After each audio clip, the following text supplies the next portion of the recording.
Let's test again. Let's test again. Without echo. Without echo.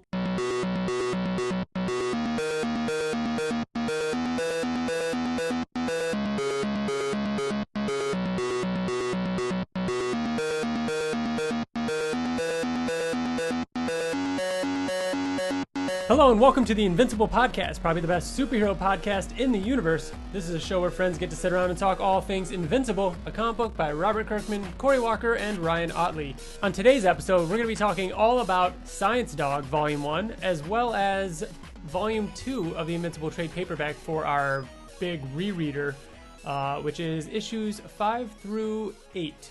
Right? That is correct. Yeah. Which is weird because that's 3. You think 3, but it's actually 5, 6, 7, 8. That's weird. Yeah. Isn't that weird? It is. Yeah. I'm one of your hosts, Ryan. Joining me, as you just heard, is Bill. Hi, everyone. And TJ. Oh, it's TJ. How are you guys doing?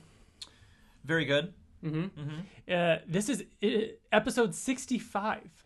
Of our podcast? Yeah. Wow. Is that a big number? I don't know. It's just a lot. Doesn't that seem like a lot to you? You know It's a what? fucking lot. Now it does seem like a lot. Like, we're not even weekly. Yeah. And we're at 65 episodes. Wow. 10 away from 75. Whoa. Which, being monthly, is almost a year. So we've got a lot of time to plan our big 75th episode, I think. So, yeah. What have you guys been up to lately? I finished Ozark. Yeah. You've been recommending that to me for a long time, and I haven't. You still haven't watched it started at all? yet. Wow. No. Wow. I'd like to. I mean, shows are starting back up again, Yeah. but we're still looking for things to watch. Gotcha. Always. Venom comes out Mm-hmm. this week in 2 days. Mm-hmm. It will have already been out by the time that this is released, right? Because we're releasing this Friday. Yep. Yeah. TJ and I went ziplining.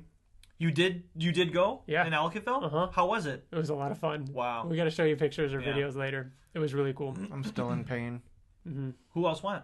Us, our friends Matt, John, Jess. The gang. Pretty much. Cool. What are you about to say something, TJ? Back to Venom. You think it's going to be a good movie? You know, Because I was thinking about this. I was not excited about it at all, and then Riker saw the trailer, and I feel like I'm seeing it through a child's eyes. You know, I'm very ignorant, and I just think it looks cool, and I'm going to take Riker to go see it. It's PG-13. There's no heads being bit off, but I think that if you were to go into it with like a child's eyes, you'd probably enjoy it. I think that we should do another Deadpool 2 Rotten Tomatoes bet. You're out of your fuck. Oh, but like the stakes are way lower, right? Like max is 50%, and then like What do you think?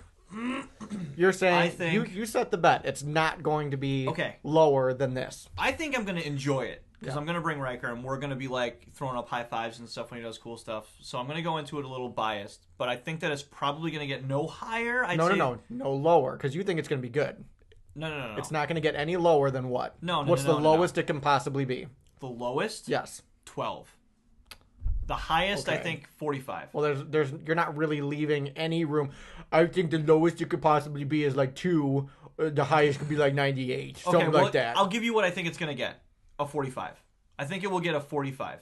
Give or take 2 points either way. Okay? I'm saying 27, optimistically. With 2 point swing? We're doing a 2-point swing? Yeah, we'll do a 2 point swing. I So think you're that's saying fair. 45?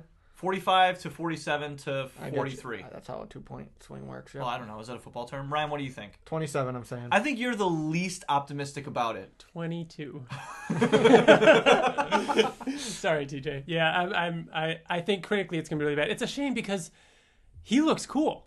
Like Venom himself looks pretty cool. I think he does look cool, and I like the version that they're going with. It's kind of like Ultimate, Yeah. where like he's a bit more round and he's tendrily and stuff like that. You know what I mean? Where he can kind I of use. saw a clip of him like fighting a whole bunch of police. Yeah. And it was just like you couldn't see him at all. You just saw him in the dark and like his tentacles coming out and like snatching cops. And I'm like, That wasn't the doesn't full look clip. terrible. It showed but it them. doesn't look good. It showed them throwing flash bombs at him Yeah. or flashbangs, and like the we'll see. I don't think it looked bad.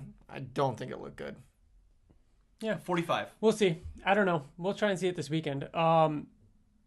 Like we said, though, this was the Invincible Podcast, episode 65. This is the longest we've ever gone without recording an episode of Invincible. This is the first time we've gone a full month. It did feel weird. Did it feel weird to you? Yeah, because like when the 2-week mark came up, my internal clock was like, oh shit, I feel like I had to do something and I didn't do it. I don't know. It went by fast for me. It almost doesn't feel like it to me. I think because we also recorded Oblivion Song 2 weeks ago. Was that only 2 weeks ago? Yeah, I want to say it was 3. Yeah. Yeah, it was closer than because Oblivion Song is next week. Yeah. Oh wow, it is. Yeah. All right. I want to remind everyone that if you want to be a part of the show, you can email us at theinvinciblepodcast@gmail.com. You can find us on Twitter, Facebook, YouTube. We also have a website going now, which is theinvinciblepodcast.com. Right now, it's just going to be show notes for each episode, kind of like a little behind the scenes about each episode. And hopefully we'll be putting up more stuff on that as time goes on. It will evolve. Yeah. And so TJ mentioned the Oblivion Song podcast. We are also the guys that do the Oblivion Song podcast. And we are going on issue 8. 8, yeah. Jeez. So that's also a monthly podcast where we come in and talk all about the latest issue the Friday after each one is released. It's going to be a good one. You think so? I do. Yeah, because the last one was like a Fallout one. You know what I mean? And then also setting up. Yeah, it was a culmination of the first like trade paperback, and now it's setting up for. I think there's some characters that we haven't seen in an issue or so that I'm excited to see again. I'm hoping we're going to see them. If you're not reading Oblivion Song, like get your shit together. Yeah. I think Oblivion now Song. is a really good time because if you didn't know like where it was going to go, start, now you know and you can be like, oh, okay, I don't have to wait a month if I don't really like it. The first trade paperback is out. Just pick it up and read it. And if you don't like it after that, continue to read it anyways, and listen to our podcast. If only for the podcast. Yeah. You know, so you can be If part of it. only. So now that we've actually gone a full month, there's some news related items. Somewhere in between housekeeping and news related items is New York Comic Con because TJ is going. In fact, he's there right now. Time travel. Oh. Yeah. This episode is going live on Friday. TJ, you will have already been there. Tell us, what are your plans for New York Comic Con? This is the last time you're going to talk to us, to anybody, before it happens. Just a whole lot of Robert Kirkman. It's like 3 or 4 panels that he's doing now. He was only supposed to do 1, but then he announced more. So I'm going to be going to see those panels. I want to get my Oblivion Song variant cover, only 1,000 made. The one that was in the collector's edition. It is in the collector's edition. It's never been touched by human hands. It's in perfect condition, and I want a 10.0. Yeah, but that'd be cool. 10.0's signature edition. Yeah, so I want to get that CGC signed by him. Does the signature degrade it at all? No, it just it changes the type of okay. Yeah, got it. The type of grading. But yeah, I'm excited for that. Matteo Scalera, who is the artist of Black Science, does some of the best commissions I have ever seen. He's always been number 1 on my list, and I really want to get a commission from him. I reached out to him, but apparently he doesn't do like pre-stuff. Yeah. So I have to like run to his table. But Kirkman's first panel is like, I got to run to that. So yeah. Do you want to be there? Ottley? Early? Are you going to go see Ottley? I will absolutely see Ottley. Of course, I always have to get a commission from Ottley. We got to ask, have you thought of any questions? No. Oh no. I have not thought I don't know. It's not going to be like some mind-blowing thing. Yeah. I'm probably just going to ask something kind of generic. Yeah. Can you give us any update on the show or movie? Yeah. No, that'll happen. Any chance Oblivion Song can make it into other medias? Well, we're leaving the door open for all possibilities. So we're not ready to announce anything at this time. Can there just be someone? How about they just don't ask that question? Like, how could you be that person if you're a fan? If you're at Comic-Con, do you really think that that's the best question that you could ask? But here's the thing. I agree with you. But I always want somebody to. However, I hope for someone to ask it. They would give it. It's always the same answer I unless know. they announce something. But especially with Kirkman, it's like, all right, well, we've done this and this. Like, sometimes he might say something like that. Like us asking about the action figure. During San Diego Comic-Con, someone asked out there. Yeah, I know. Someone asked, can you see Oblivion Song going into other medias? And he goes, yeah, maybe. I don't know. I can't really talk about it. Even though he didn't say anything, the fact that he said I can't really talk about it means that there's something that he can't talk about, and that got me excited. Obviously. But that got me excited. But think about someone asked it. Think about that. If there honestly was no plans at all, he still wouldn't really say no, it's not. will never. No, be. he would say maybe. But the fact that he said, I can't really talk about it. Yeah, that's the same thing as maybe. That's what got me. I don't know. But that's the fun thing is we get to pick apart his words. Hey, so you know what else is cool before we get into the discussion?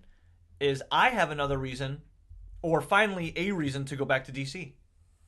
What is it? The Azrael comic. Oh, Sean Gordon-Murphy. shit. Yeah. The Right? follow-up to White Knight. Dude. I'm You have so to read excited White for Knight. this. So this is I'm waiting for a follow-up to... Yeah. White It's Knight. like kind of his own universe. And what is White Knight? White Knight was that Batman comic we were raving about. We've a been year talking ago about it or so. during the podcast for a very long time. I'll get the issues and give them to It's you. After this. basically his take on. First of all, he's an awesome artist, but he did the writing too. He wrote as well? Okay, cool. It's his take on what if Batman was the villain and Joker was the hero. kind of like it's Kind of. it's not really that. It starts out is that what way. you know. Batman is the hero, but Batman is becoming unhinged. He's too brutal, too violent, and Joker's like he's kind of reverting to not being a villain, being like, you know what, I can help the city more. Interesting. I had no idea. Dude, it's so cool. I thought for some reason it was like, what if Batman was in medieval times? Oh no. That's what I thought. Because of Night. It's nothing like that. Yeah, at all. I guess I mean, that's what I thought. he's the Dark Knight. But Did I you don't- think that before when you were a child? But I don't want him to Did you think that Christopher Nolan's Dark Knight was going to be on horses? Yeah, there were horses in it. Well, There were Batman cops Begins. riding horses and the last Are they riding one. horses? In the last one, I think, right? Because the EMP and the no electric and Bane was like, Oh my gosh. The only time And Scarecrow rode a horse. he did ride a horse. I was just about that's what I was just about to say, that the only time that I remember riding a horse is in Begins. Have you ever ridden a horse? Yeah. Have you? It's scary. It is really scary. is They're really way scary. taller than They're you think. really big. You're like, whoa, I'm up high. You need to slow down, horse. All I'm that- not ready to run. All that muscle between your legs. Oh Oh, god. and there he is, everyone. So TJ, we're excited to hear about New York Comic Con. If any fans are listening, or any of our listeners are listening to this podcast right now, TJ is there. Hit us up. You guys can meet up, talk. I'll be there all 4 days too. So That's if you want right. to hang out, I know you're and gonna be friends. I know Jen, who was on our last episode. Are you gonna meet up with Jen at some I'm point? gonna try to. We talked about Oh, I maybe know, meeting up it's- for like dinner or something. She's going to the Anime Fest Mm-hmm. that Saturday. John's going to that too. A friend of mine who I'm going with. So I think we're gonna try and meet up for like maybe a burger or something. Yeah, that'd be so one cool. night. I'm meeting up with our friend Mike Barrett. Mm-hmm. I'll be probably spending a lot of time with him there too. So yeah. Awesome. And barring any crazy announcements, we're not going to talk about it until next month. Next month. Well, we Next month. could talk about it on the Oblivion Song podcast. Well, yeah, and that'll be probably more geared towards Oblivion Song related news. But if there's anything Invincible, we'll touch on it again next month. Yeah. Unless something crazy happens, in which case we have And to we do can't a wait. emergency episode. There was an announcement that this was, what date was this? I don't have the date on here, but anyways, Skybound is partnering with a company called Sky. Let me read it to you. European entertainment company Sky has partnered with The Walking Dead producer Skybound Entertainment to create a joint mobile venture, Skybound Stories. Skybound Stories will focus on development of narrative-focused mobile games using episodic formats and allowing for player choice. The venture will create new IP for some of its games, while others will use existing IP. Though Skybound Stories has not confirmed which existing IP will be used in this endeavor, possibilities could include Skybound productions such as historical fantasy, Britannica, and so on. Skybound Entertainment could also provide The Walking Dead, though the proposed episodic format for Skybound sounds similar to the company's existing Telltale. with Telltale. And as gaming, this is a quote, as gaming continues to broaden in appeal with a higher quality of IP, the boundaries between games and video are gradually disappearing, said Sky VP of Business, John Jelly. This joint venture will help us find innovative new ways for customers to experience the shows they love in a natively interactive format on any smartphone. What do you guys think of that? Eh. I think also Mobile meh. games. Yeah, but I think that's. I think a Telltale version game on a phone almost works better than a video Yeah. console version of it. Yeah, like You know what I mean? I'd prefer a Telltale style mobile game, Right. as Like, opposed just to like sitting any outside with your other. headphones in and just kind of like going Yeah. through it. I did want. I was planning on bringing up though Telltale. Yeah. And how Telltale, I think we, all three of us, thought was our best chance of getting an Invincible game. And it's Like that. And that's not going to happen It's anymore. not going to happen anymore because Telltale This is no more. Did you know this? No, I didn't know this. Oh, yeah. Telltale closed. What the fuck, dude? Tales from the Borderlands. Oh, yeah. It's Telltale- all canceled. Are you fucking kidding me? They were making them work 18-hour days. The four, like they were the abusing four, her. there's 4 episodes to the Walking Dead final season. Yeah. The second one just came out. They're not even finishing it. They They're said that not they even might finishing it? might re-release it in some other form down the road. Yeah. Are you Yeah, kidding they me? shut the doors and said, everybody, you have a half hour to pack up your things and go. And then They the next ran out day of they money. gave them an hour to go back in, gather their things, They're and then they had to they're leave. not paying their Why? employees severance. Oh, I know. Dude, it's a Why? huge deal. Why? They said we'll pay you for today. Get out. What the? Can someone please tell me why? They ran out of They money. broke. They ran out of their the company wasn't doing what they should be doing. I mean, basically they said they had financial backers lined up and 2 of them dropped out. But like, why did it ever get to the point where if 2 of your backers dropped out, you'd have to immediately shut down without your employees knowing? It's a whole thing. Or employers, like they know. were hired by Skybound, right, an Image to make a Walking Dead video game, Yeah. and now they can't even finish releasing this. Yeah. I don't know. It's a whole thing. You'll have to look it up after we Holy record. shit! Yeah. So that's not happening. But as far as this Sky company doing mobile games, if there was an Invincible related one, it would be really cool if they somehow tied it into the show. Telltale had so many. I'm sorry, I can't get It's over okay. this. I know it's shocking. It was crazy that it happened. This was like a week and a half ago. Oh my god! Yeah. It was 150 some employees or something like that. Wow. Yeah. But anyways, yeah.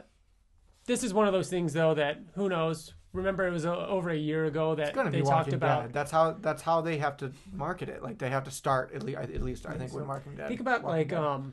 over a year ago, we talked about how Skybound made the deal with the Tria, the book company, and we were like, Yeah. oh, hopefully we'll get an Invincible book. I mean, And it was Walking Dead.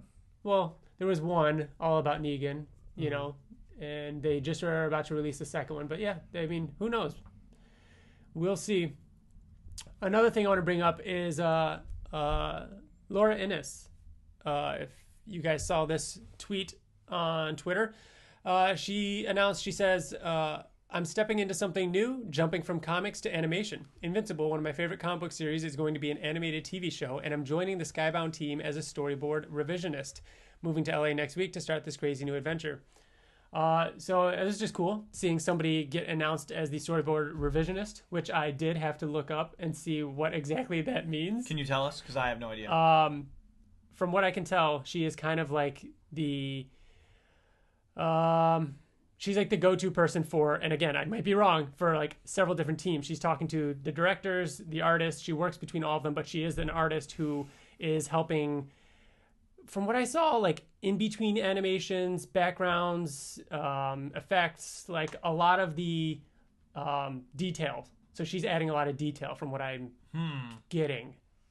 But again, it's just somebody working on the Invincible It animation just series, which seems is like cool. there's so much storyboard stuff. Like how many? Like there's a storyboard director, there's a storyboard editor, there's a storyboard revisionist. Which maybe that's just what it's called. Yeah. Maybe that the storyboard is what they're working What on. it is, yeah. Yeah, in animation. Yeah. I don't know. We don't know this stuff. And then Chris Copeland, who we've talked about before, underneath this awesome Yeah, I saw that. image of Spider-Man, says, one thing I haven't failed on, though, this Invincible show we are building with Robert Kirkman, Skybound, and Amazon. We are crafting something special. Can't wait to share. Chris Copeland is one of the directors. Is that right? Chris Yeah, he was one of the Okay. storyboard He's the one that I directors saw on Twitter that post posted the image. or on Okay. Instagram. He posted the image of Nolan and Invincible. And then after that, the official Invincible Twitter said something along the lines of, just you guys wait, it's going to blow your mind. Yeah. You know, so it was cool seeing a little bit of action on the animated series. You Yeah. know, still going to be a ways away, I'm sure. Also, Robert Kirkman was recently on Kevin Smith's Smodcast, is the name of his podcast. Smodcast, Yeah. I recommend everybody listen to it. It maybe an hour and a half, 2 hours long. It was an awesome conversation between Kevin Smith and Kirkman. I couldn't even imagine because I used to love Fat Man on Batman. I Yeah. used to listen Dude, to that remember the shit. Paul Dini episodes and Oh everything? my god! So it was a two-parter, and then Yeah. they brought him back again. Uh-huh. It was so good.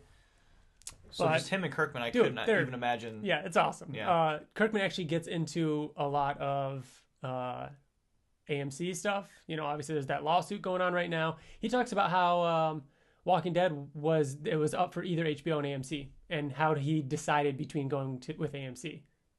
You know, like, isn't that crazy? Can you spoil it for us? Why did he go to AMC? A lot of it had to do with HBO at the time had just canceled 2 of its well-received shows just on a whim, whereas AMC needed Was hungry stuff. for, Yes. yeah. And so he kind of took that as it. And him and Kevin Smith said the thing where it's better to be a big fish in a little pond than a little fish in a big pond, and that's kind of the way he saw it. Makes sense.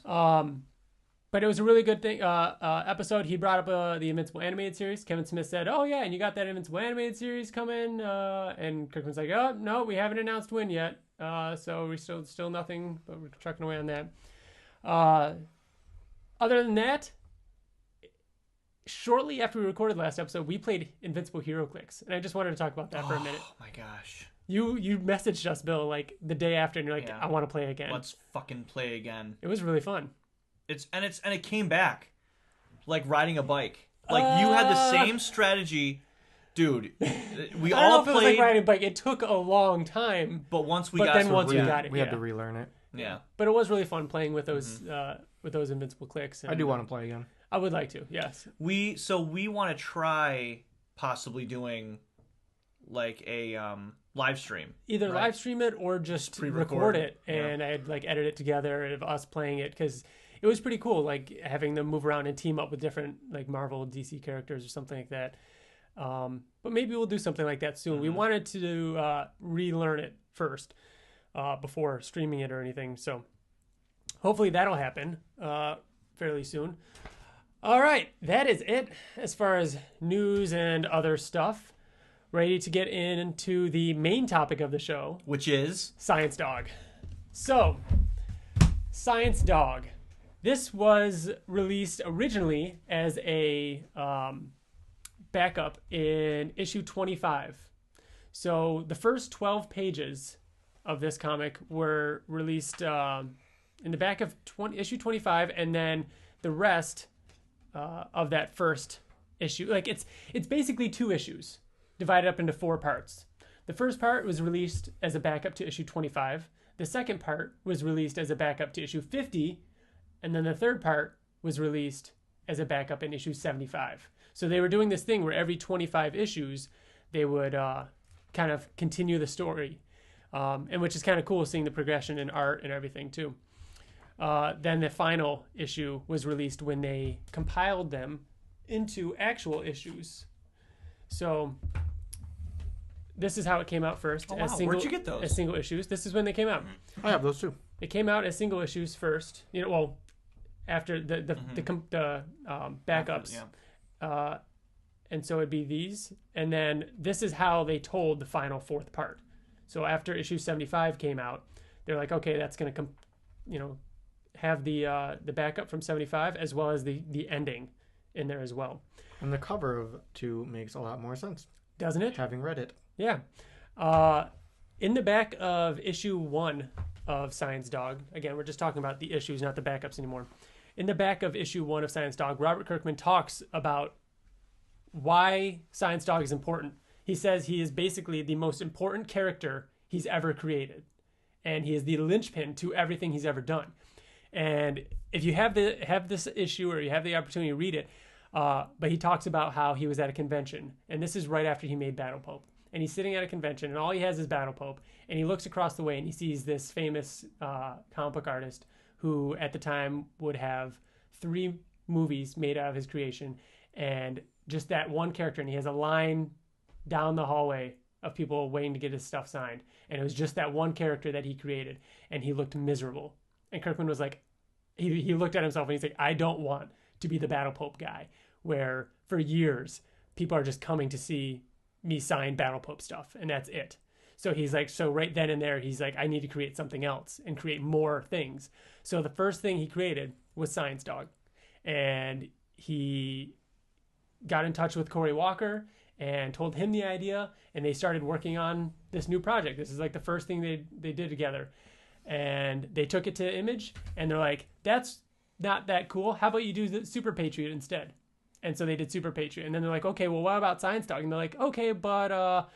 And then Invincible happened, and they just got tied up, and they never really got to telling their Science Dog story that they that was the reason he started doing other things, and his motivation, basically, his first thing. And he told us when he was on this podcast that when Invincible got picked up, he actually was trying to sell like 7 other books that he had written to Skybound. They just weren't really having it. Yeah, and so it was all about him trying to, branch out and do something else. And had he never branched out, we probably wouldn't have ever gotten Invincible or Walking Dead or anything else. And so Science Dog ended up in the backup for issue 25, like I said, and this is the completed story. They finished it right after issue 75 Invincible came out, just a little bit at a time. What did you guys think of it? TJ, you can go first. I actually loved it. Yeah? I did. I loved it. It was so good. I also loved it. It got nuts. Right? Yeah. I always grade a comics, like how much I like it, by my eagerness to keep going. Yeah. You know what I mean? Like if I I read have it all something in one sitting. I mean, it's only 2 issues, but I did too. If I have something to do, and a comic book makes me not do that thing because I want to keep going, it's a great fucking comic. And this was like surprising. The art in it. Yeah. I feel like we've been like all about Cory Walker lately. Well, especially because we're doing the reread The last with Cory issue Walker and stuff like and that the final of- issue with Cory Walker. It was just phenomenal, but this was fucking great. Wasn't this really good? Yeah, like the It art kind of reminded was... me of Destroyer. Remember he did Destroyer? Destroyer And that art was really good, it too. was really good. Oh, we should reread I Destroyer. think we gotta. That was a fucking We good. gotta reread That was Destroyer. a fucking good one. Real quick, Kirkman obviously wrote it. Cory Walker, penciler and inker. Colored by Dave Stewart and Chris Chuckry. Lettered by Russ Wooten. And editor Sina Grace. Russ Wooten, right? Do something else. He does everything else. He does everything.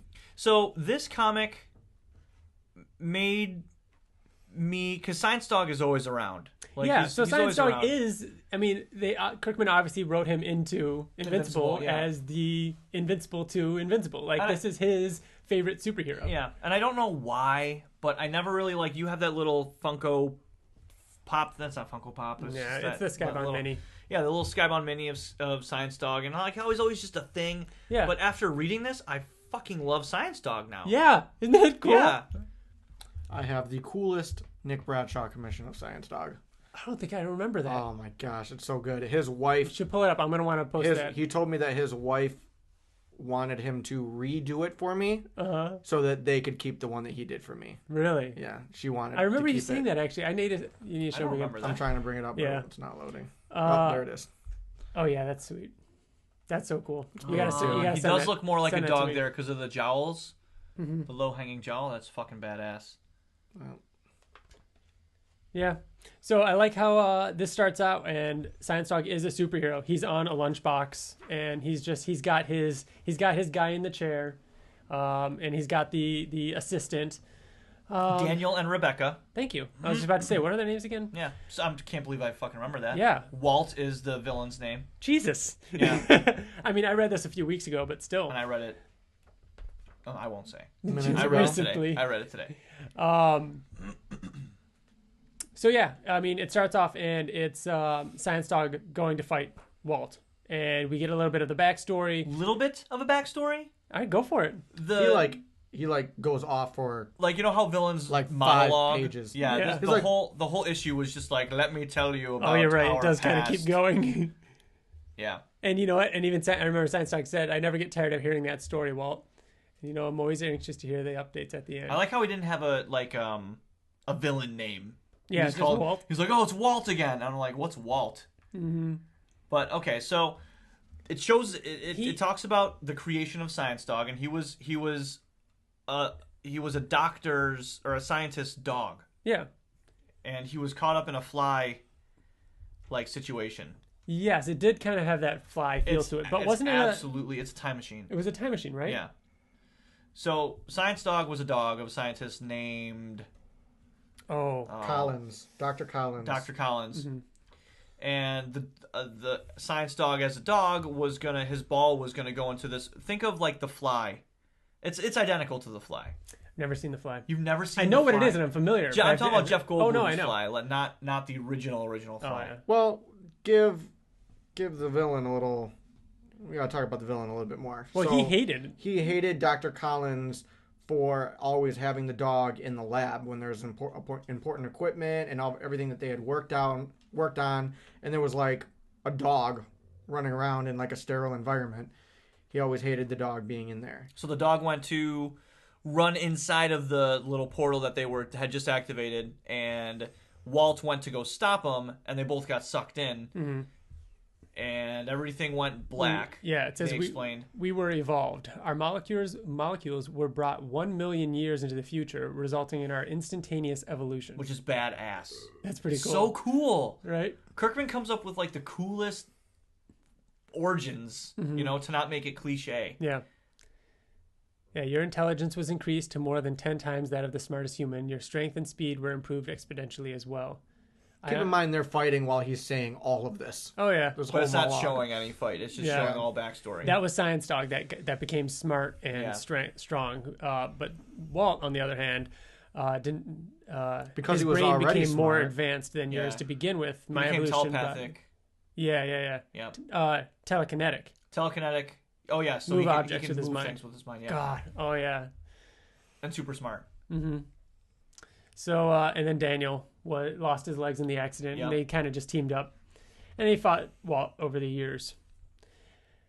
And that's, that, like, monologue right there is where the first backup would have ended. Just like that. Mm-hmm. But then it picks up, they continue fighting. And Science Dog almost defeats him. Like, he's bleeding from his face, and he does some cool things where he's like, think Sherlock Holmes. Mm-hmm. But then Walt says, oh, you destroyed my exosuit, but that's not it. And then he uses these boulders to crush Science Dog, but Science Dog is teleported out, and you don't know where he went to. Yeah, he The vanishes. boulder. What? That's what I always think of when I. Oh, hear the word fucking boulder. Avatar. The boulder. The boulder. Oh, that was so good. Sure. We didn't talk about the Dragon Prince. We'll talk about that at the end Okay. with our other stuff. Yeah, we got a little bit of sexual tension between Daniel and Rebecca. Yeah, it's definitely romantic tension. Something For sure. going on. Not a girl wouldn't normally get into a guy's face like that. Yeah, unless she and had- pause. Right. But because Walt is still on a rampage and Science Dog disappeared. Daniel puts on The suit a suit. Mm-hmm. and goes after him. Yes. Yeah, which Rebecca was not too happy about. So yeah, Daniel goes after him. He's fighting him, and Walt says, hopefully Science Dog gets here soon because I'm going to kill you. yeah, and then it shows Science Dog in a test tube, abducted by aliens, and that's it. That's where it left off. Big penis aliens. Yeah, really uncomfortable looking aliens. They kind of look like almost the Simpsons aliens. TJ, I didn't think that because I just You didn't think penis immediately? No, I was thinking Simpsons. All I Yeah. thought was Simpsons. Really? Oh, Yeah. I immediately went to Minus penis. the What mouth. does that He say about immediately me? went to and then it picks up with which would be the third backup, the second issue, and these aliens abducted Science Dog because they scanned Earth and found that he was the smartest. or Yes. something, right? Yeah. And they need him to help solve their fuel problem, and he is going They're to be stranded, yeah. and they said, we understand, but if you don't help us, we'll destroy your planet. Mm-hmm. We're that desperate. Yeah. They put him in some kind of stasis where he won't feel the passage of time, so he can work straight through without, any lapse. And as soon as he's finished, they're like, "All right, yep, we can send you back. It's been 11 months." Almost a year. Yep. Again, a Kirkman-esque trope, right? The passage of time. 5 years with Things Mark. like what's happened in the time that you've been Flax gone. on dimension. Always. Yeah. The whole final issue of Invincible Yeah. is, the passage of time and what's going on in between. So Science Dog goes back. This gets so good. This is when I was like, oh, fuck. Like, I'm in. I'm so in. Yeah, when he went back, Yeah. and it was just the apocalypse. Yeah. And I was like, 11 months same later. thing, dude. I was like, no fucking way. He's looking for Rachel, and she reminds me of, what's her name in Brit? Susan. She looks like Susan in Brit in the Apocalypse. Was it Susan? She had one arm. It was Brit's wife from the alternate dimension. I don't know why, but she looks. And she had the robot arm, right? Yeah. But Science Dog is shocked. You don't remember this? I didn't read Brit. You. Yeah. That was okay. That was you guys, but she had one arm. Oh.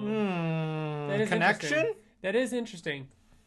Maybe. I mean, there's no connection. I don't think. There's literally no connection. I was waiting. The fact that she reminded you. Maybe that's why she reminded you of Susan. Yeah. What but a how many terrible people, name, Susan. Was it Susan? I think it was Susan. How many people lose arms though? Rick. Oh. Okay, go on. Spoiler. Her eating a rat.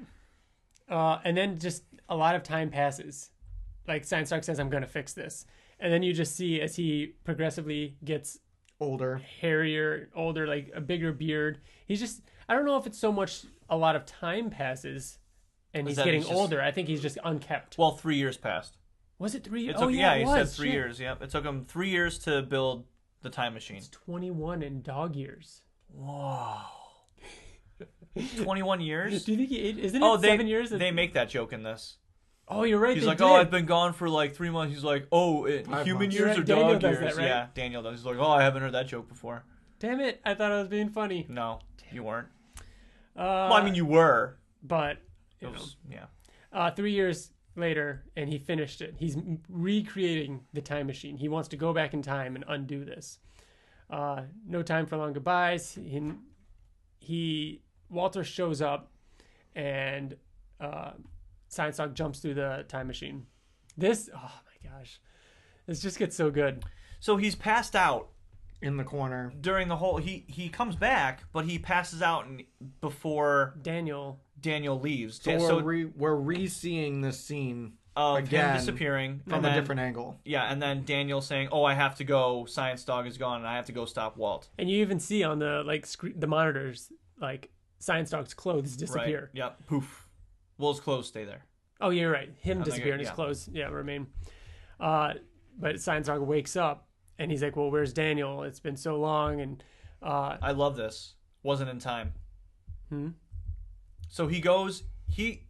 So he makes it in time to meet Daniel and Walt, but right at the part where Walt said, "Hopefully, Science Dog gets here in time because you're gonna need his help." Yeah, and it's Walt saying, "Oh, Science, where are you?" Yeah, and isn't that cool? Like that's where that issue would have left off. Like you that cliffhanger you're at again. Turn the page because it's really good. So the next thing that happens back then and now is Science Dog, kind of older, with a longer beard, shows up, but he's too late. And he sees a ton of shrapnel and beams and stuff go through and just blood everywhere. Daniel dies. It's just crazy that he goes back in time and still fails. And still fails that. This was badass. Him just going feral. So Science Dog goes completely feral. He uses his grapple gun to throw Walt to the ground. Yeah. And then bites his neck, his jugular. And Walt's just saying, let go, let go, and getting weaker, and he's not letting go. Oh, man. What did you think of right here? Doesn't that remind you of Wolfman? Yeah. I mean, I couldn't not think of it. You know? Oh, it's so brutal. I like how he just says, he calls him a bad dog. Bad dog. As he's dying. Bad dog. And he does look like a dog that won't let go of a bone. Yeah, but that's what it looked like to me. That's what I'm picturing is when a dog doesn't let go. Yeah, I was thinking of Kobo. It's scary. Yeah. It made me kind of feel bad for him. Yeah. For dying. Yeah. So and he opens up the suit, and Daniel's in fact dead. He's dead, impaled by lots of stuff. Man. So he technically would have saved. The apocalypse wouldn't have happened, but he lost Daniel. That was the trade-off. But go ahead, DJ. What's her name? Rebecca. Rebecca comes in. He's just sitting there sipping coffee like nothing happened, and she's freaking out because they didn't go to the funeral. He missed the funeral. She went to the funeral. He didn't. And she's saying, his family was devastated that you weren't there. What are you doing? And he's like, Daniel's not dead. He didn't die. None of this happened. None of this matters because I'm going to go back in time and I'm going to fix it. So he spends this whole time she's like pissed at him, and he's for months and months working on a time machine to go back and fix it. And this whole time she's mad at him for not saving people. And there's destruction going on in the city, and he's like, none of that matters because I'm going to go back and I'm going to save Daniel, and then I'll save those people. Yeah, like those people will be saved by me going back. Yeah, he's saying I'm technically saving the world. He's like, but these lives don't matter right now. This timeline. This was and during this fight with her, he says, did you have any idea how much he loved you? He never could build up the nerve to tell you, but he did. Like, it's so good. That was deep. Yeah, because she's saying, how dare you tell me that, especially now that I can't do anything about it. This whole conversation made me feel almost... I feel bad for Science Dog, and I feel bad for all the grief and stuff like that, but this timeline, even though, because he's even saying, like, this is just an alternate timeline, like, I'm going to go and change it, and this is never going to happen, but it still did. Like, it still affected all of these people. Daniel did still die in this timeline, and when he goes back, that timeline, to me, this is what I believe, is still going to be there. You know what I mean? So he just is kind of selfishly because creating yet another timeline to possibly fuck up. Yeah, that's just looking at it as every time he goes back, he creates a new branch. Right. Yeah. It depends on what you believe. Which is that belief, which I like that theory. I like that theory of time travel, where every time you go back to change something, all you're doing is just making another branch Right? off. I mean, imagine. So, because like, that's if the only way... if you all of a sudden time travel, does that mean that I won't exist anymore? That's what I mean, yeah. Or do I still continue to exist the without you thing here? With that theory is that means I can then go back to that original branch, and you will have been living your life for several years, and I can be like, what happened? You know what I mean? Like, so I like that theory best. So yes, you're right. He is essentially leaving her to this, but then in that same train of thought, isn't there millions of those that he could then create? He's already selfish. done 3. Well, 2. Yeah. Both going to a third. Both where Daniel dies. Yeah, I guess that is kind of a selfish thing, but at the same time, it's still selfish because not just because it. Let's go off the idea of what Science Dog believes that it won't have ever have existed. That's not true though, because it's existing now. That's what I'm saying. Just because it ceases to exist doesn't mean it didn't exist at all. He's still causing her pain, whether it goes back and she never existed in the first place. It still happened. So could you say that I mean, a really good example would be he Thanos'd them, right? They still existed, but he just snapped them out of existence because he created then his own timeline. That's interesting to think about because, like, we're saying, oh, maybe he did it for himself in a selfish kind of move, but at the same time, like, he is very much aware of a Rachel who has gone through pain, and he's living in this new timeline where she's happy and fine. But he still knows of years of her being in pain. You know what I mean? And that still happened to him. Right, but he's making himself feel better thinking that one does no longer exist. It never happened, but it did. She lived 11 months of hell on earth. And just because he disappeared from that timeline... And then 3 years after that. ...does not mean that it is still not going on. Yeah. But again, like TJ said, in this maybe he assumes that it does disappear. You know, it's interesting. If you go back to the very, very beginning, he even said that he didn't know if he was in a different dimension or if he was in a different, or like a planet that was far, far away, like where he was battling that race. Right. Yeah. So, I mean, how could he be in that situation is the same exact kind of situation as time travel to me. The more I'm thinking about it, is dimensional. You know? Yeah. How could it be any other way without creating paradoxes? Yeah. Well, that's time travel. Time travel is always messy, which is why I like that theory the best. Yeah. That it just branches off. All right, yeah. And you're right. So I guess he is choosing to live in a world that, those people don't die. He's choosing to. Yeah. Right. And so... that got deep. It got real deep. Yeah. It got real deep. And so Science Dog is refusing, to help. Rachel keeps coming. Yeah, he's focusing only on his work. He's working on the time machine. That's all he's doing. He said he can't get distracted. He can't risk getting hurt, not being able to finish his work to bring Daniel back and stop this timeline from ever happening. We see a quick glimpse of a pink and white mech, which I think is safe to assume that is Rebecca using... Is it Rachel? No, I don't know. I was pretty confident with Rebecca. Rebecca is a Oblivion song, right? Rebecca is. Ooh, it's Rachel. Rebecca. It's It is Rachel. It's Rachel. Rebecca. It definitely is Daniel and Walt, though. Yeah. No, you're right. I Is will it say Daniel? that her wearing that suit looks like, speaking of Mecha Wolfman, Maid. Mecha Maid, from It does kind of look like Wolfman. Mecha Maid. A little bit of Adam Eve with the circle and then the pink shoulders kind of thing. It's Mecha Maid. But yeah, Mecha Maid. And I love how we just see that for like a glimpse, and then her wearing the suit like outside of the mech with the R She's a on big and R, everything. yeah. And Why that's is she all you missing see an of that arm? because she's been out saving people and she got injured. Like there's no need. It's just storytelling in the background. Yeah. That's just cool. That's But it's, now that I'm reading this more, it really makes me not like Science Dog. for his decision. For his the selfish decision. He's literally allowing her to create this suit. I wish we would have get had injured, this conversation because he's like, you don't even exist. He's like, I don't care about you or this world or the people that are dying because you do not exist to me. Yeah, I wish we would have had this conversation before talking to Kirkman because I feel like it can be taken both ways. Like it's almost saying like, how would you perceive this story? You know, it could be like it's happy. He's going back to a time where everybody's okay. None of that ever If you happened. don't think about it. But you're But right. if you like, allow your mind to open up to the possibilities, why would you want to take that chance? question, what if? And I know this. I'm not saying that this is what happened, but what if those were erased from Science Dog's memory as time went on? They still happen though. Oh, You know because what I mean? they didn't happen in his time. Yeah. But that adds an interesting. That contradicts you thinking that it creates different dimensions because maybe not even creating. What if time travel wasn't creating different dimensions? It was just you transporting yourself to all the infinite different dimensions that there were. That's what I was saying before. Like this could be happening simultaneously in other dimensions already. And he's just popping in and out. But that's almost dimension traveling. But that's what But I that's said. what time travel is. That's in what I this? said. How could it not? You're How, right. Yeah. Right? Couldn't So it would be? he be selfish then in that scenario?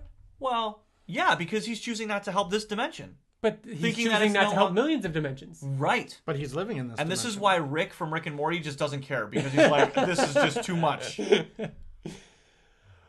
We're almost done. We'll finish this real quick. Science Dog leaves her and he says, in a way I'm saving this world, but how you could possibly get it to work.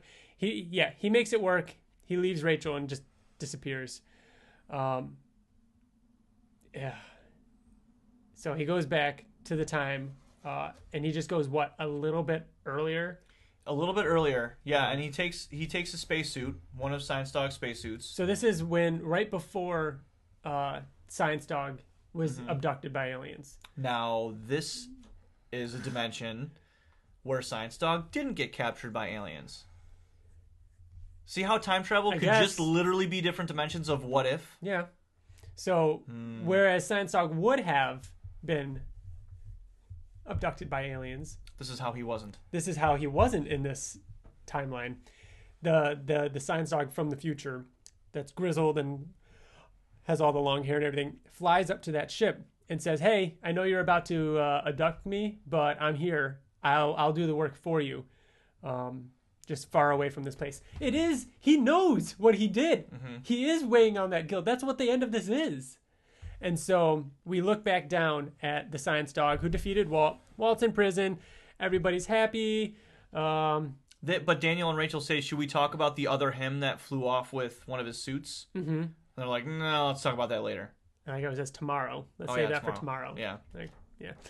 And then you just get a panel of old man Science Dog staring out at Earth through the window. Flying away from it. Flying away. Because he left the life behind. So he could leave the world how it should have been if he didn't disappear. If Daniel didn't die and if Walt was defeated as should have happened. Yeah. Look at the picture of Cory Walker with his luscious hair. Uh-huh.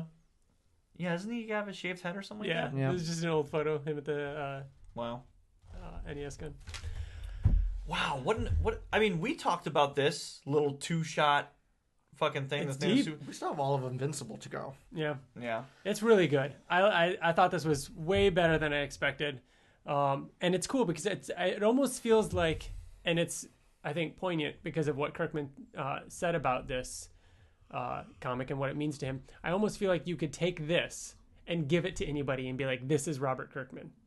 Mm-hmm. It has humor. It has the action. It has the deep like meaningfulness. It has villains. It has like time travel. Heart gore. It had way more gore than I thought it was going to have, too. Yeah, seeing Daniel all messed and up. Science Dog ripping his throat out. Oh, yeah. Yeah.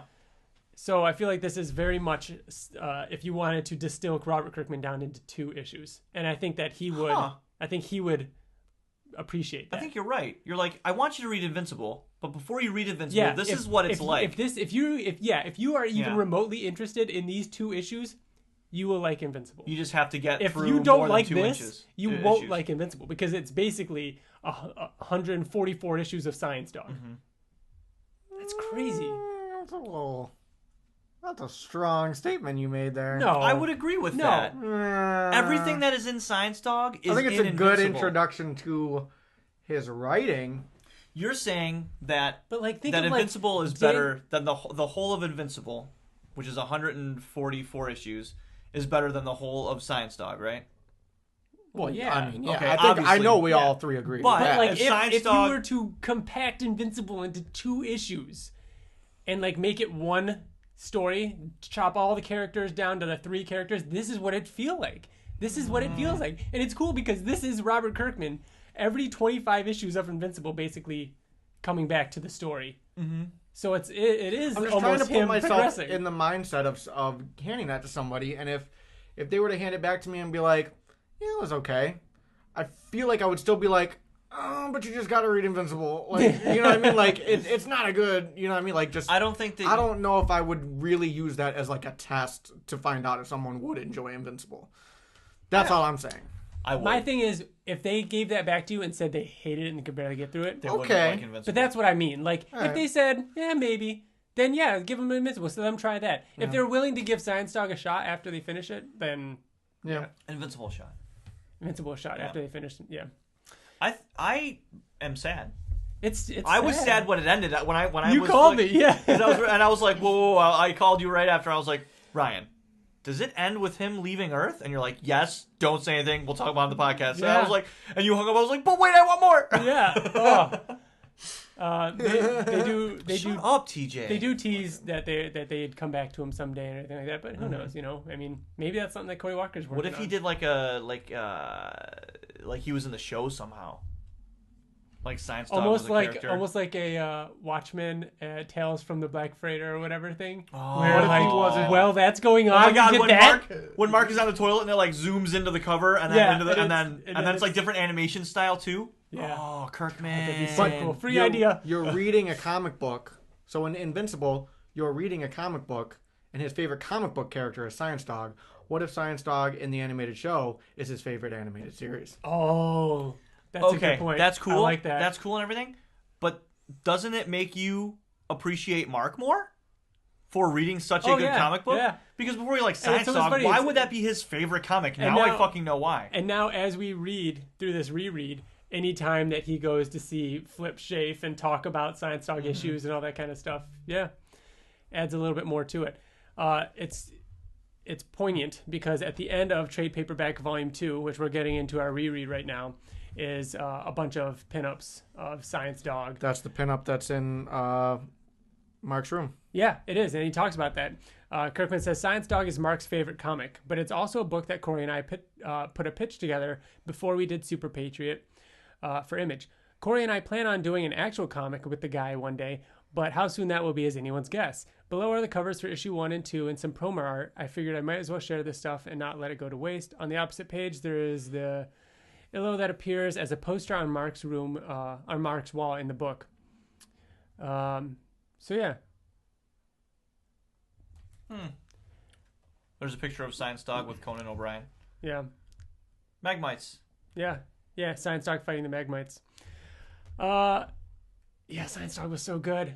was really And good. all that talk that we had about time travel and dimensions and everything like that, we are going to end up having that same discussion when it comes to issue 34 of Invincible after he fights Angstrom in the desert. What are you talking about? Invincible beat up Angstrom, Yeah. left him bloody in the desert, Yeah. and then the next issue when We always talk when about the that. other and dimension, the future Guardians. future Guardians come back to him and then create a new. It just makes so much sense now. Now that we're talking That's about what it, I how always do we never pictured that think of making that? sense. Yes. But that dimension still exists. Yes, and that's why Eve's like heartbroken.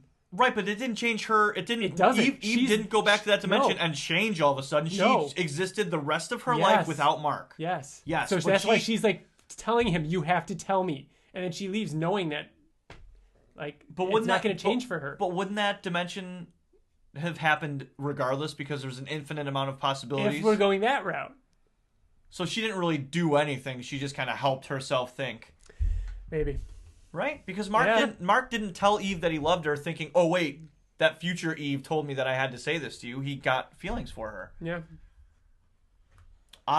We'll get to that issue. way okay with time travel now. If you think about it, It dimensionally. makes it better. Yeah. It does. Okay, here we go. Invincible Reread, Volume 2. 8 is enough. This is issues 5 Through 8. And 8 is enough. And 8 is enough. Is there also 8 members of the original Guardians of the Globe? 1, 2, 3, 4, 5, 6, 7. And then And 8 would would be be- Omni-Man. Yeah. Go ahead, TJ. No, never mind. Real quick before we go into this, I do want to give a shout out to Meryl Medina. Sorry, man. He did reply to us when he found out we were doing Science Dog Volume 1, and he was really excited about it. He said, As you should be. Good for you. He said, "I'm so down for this episode. Discovering Science Dog rocked. It's like the ultimate 2-issue time travel rescue mission comic. So good, guys." So yeah, Super duper. super duper. I would also like to shout out that our friend Ben from Nerds Chatting is actually in Oi. this issue. Oh, he is. Yeah. Yes. Yeah, he is in He this does issue. get a cameo Or in this issue. in this volume here. Invincible. Shout out to the first page Yeah. there being a carrot on the floor. Why is there a carrot on the I floor? don't know. That's such a random thing to put on the floor, and a whole carrot. So I will say, because we're going to be doing this a lot, one thing, probably my least favorite thing about the trade paperbacks is that they all go chapter 1, chapter 2. You know what I mean? Instead of telling me the issue. So every time we start a new issue, I have to think. 4. Yes, and it's going to get harder as This we is go. issue 5. This is issue 5. Yes. Oh, I already fucked up. TJ. Oh my goodness Look at your gracious. poofy hair. Look at Look you at your in here. fucking poofy hair. So yeah, of course, this is Robert Kirkman. This was penciled and inked by Corey Walker until the final issue, which is when Ryan Ottley came on. All of which was colored by Bill Crabtree. Who was Kirkman was still the letterer at this point. Wow, good. He didn't create Russ. He didn't go to an alternate dimension to create Russ Wooten. Not yet. And lock him in a room and say, "Write all of these things down." And what's the third? So this would be 5, 6, 7. So issue 7 is the one that has a ton of guest artists. Mark Englert actually did Savage. Or is that what you're talking about? No. The funeral? No, it's all the different Guardians. They're all different artists. Oh yeah. One of them is Cliff Rathburn. He did the Green Ghost and Martian Man sequence. Mark Englert, he did. Shoot, we just read something by him recently. It's gonna bother me. It wasn't Tech Jacket. Was it Invincible Presents? Was it? Capes. Was Capes Englert? Yes. Oh, it was. So the artist of Yeah. Capes, which makes sense for right around this time. The artist of Capes did the War Woman section. So those are names we're familiar with. All right, TJ. I saw Tony Moore in there. He was the inker. And Tony Moore, yes, was the inker for the Red Rush sequence. So yeah, those are names we know. TJ, issue 5. Issue 5. Starting off, we get our introduction to a beloved character named Alan. Yep. He gets a phone call. He's doing Mark is in his room doing homework. He gets a phone call from Nolan, who's off fighting something else with the Guardians, and he's saying, "Hey, somebody is entering our orbit. I need you to go up and fight this guy. I fight this guy every couple of years. He comes up, and I have to fight him, and then he goes away. I need you to go up and fight him. He's the strongest guy you'll ever face, but I think you can take him." But you should be fine. Yeah. Also, tell your mom we want steaks. Oh yeah. Yeah. Stakes again, making a comeback. There's a lot of Mark being a teenager in this one. Mm-hmm. Like, oh, I have schoolwork to do. Oh, I'm doing homework and I'm a superhero. Like, that was the shtick you know? So as he's talking to his dad on the phone, he's putting on his costume, and we get the little science dog in the back there. In the background, he's got the science dog on the wall. So he flies up into orbit, and he's like, now what? And he gets punched in the back by a very skinny, scrawny, bubbly, young-looking Alan the alien. And, Alan is kind of talking to him, bantering, and finally Mark is like, how is it that I'm reading your thoughts right now? How can you read my thoughts? And he's like, well, if you know another way to talk in space, I'd like to hear it. That they can that's just a normal accepted thing that you can hear each other's thoughts in space. They explain it later, right? Because they didn't explain it in this issue. In a later issue, they talk about something that allows them to read each other's thoughts. Because way later, like in the hundreds, at one point, when Oliver is coming down, and again, I should have said this at the beginning of the episode, we this being a rereader, this is us knowing and talking about future issues. So there are spoilers. When Oliver is coming down with the Scourge virus and the then Guardians of the Globe go up into space, they can't communicate with each other for some reason because they didn't have the device or whatever that allows them to. There is something. So just leave that in the back of your mind as we do this reread. Alan talks about it. That's what I'm saying. It's just not in this issue, is it? Yeah, it is. Oh, Marcus says, how can I hear your thoughts and you speak English? He's like, of course I do. And he's like, oh, I have this thing. It gives me a splitting headache. He talks about it. When they first start talking. Yeah. Okay. Go ahead, TJ. And then, so before he went up into space, he said that he's like, I can hold my breath in space for a couple days. I'm sure you could do it for at least an hour. So he's up there and he's fighting Alan. Alan punches him down to Earth and he takes a deep breath and he goes, I needed that. And then he flies back up into space. I really like that. I like that too. And then he slams into Alan and bashes him, chucks him right into the moon. But it doesn't even affect Alan. He gets back up and he's like, oh, wow. He's like, I'm starting to think that you're not even suitable to protect this planet. And he's like, whoa, Mark tells him, can we just, chill and talk about this? And Alan's like, dude, didn't they tell you that I was coming? This is what I do. I go planet to planet. I'm from the Coalition of Planets. And we go from planet to planet to ensure that whoever's protecting that planet is suitable to protect that planet. He calls it the Champion Evaluation Officer. And he's currently evaluating the champion for Uarth. Uarth? I think it's Urath. Urath, yeah. And I say it fast, like Urath. Urath. It's not Urath, it's Earth. That's what he says. Earth. It's because it's close. Yeah. No, because even Mark should sound close. Even Mark said Urath. What is that? Earth. No, he says Earth. What is that? Yeah, it could be You Earth. mean Earth? Yeah. And he goes, "Oh crap!" Because it's so close. That's what makes it. You know what I mean? Right. And he's like, "Oh crap! I've had the wrong planet for 15 years now." And he's like, "They're gonna be pissed at me because they." Part of me is almost a little shocked that Kirkman never revisited Earth. Yeah. You know what I mean? And been like, oh man, even if it's just on the Coalition, be like, oh, hopefully, this, another simulation doesn't end like Earth ended. You know what I mean? Their civilization was wiped out because. Yeah. Could you imagine if because they had an unsuitable. Could you imagine if it was just a one-page thing like Atlantis with the fish guy Aquarius just sitting there and nothing's happening, and it's literally just one page and says Earth or Wrath, and it's just a barren wasteland, and that's it. Yeah, that's all that it is. Yeah. So yeah, and then Mark is like, "Whoa!" as he's sitting on the moon looking up at Earth, which is a very iconic shot. I feel cool. From the series, it is cool.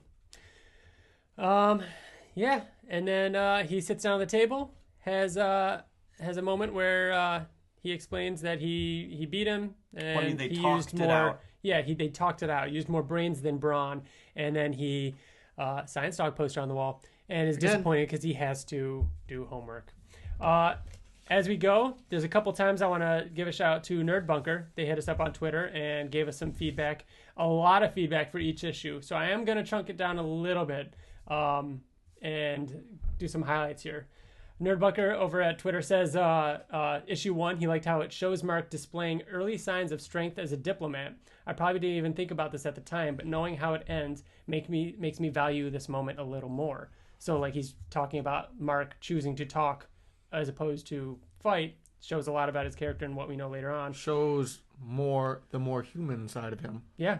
But also it shows consistency too. Yes. Right? Because this has always been within Mark. Even though he can throw punches, he's always like more irrational. Even with Conquest. He's like, let's talk first. Let's talk first, Ryan.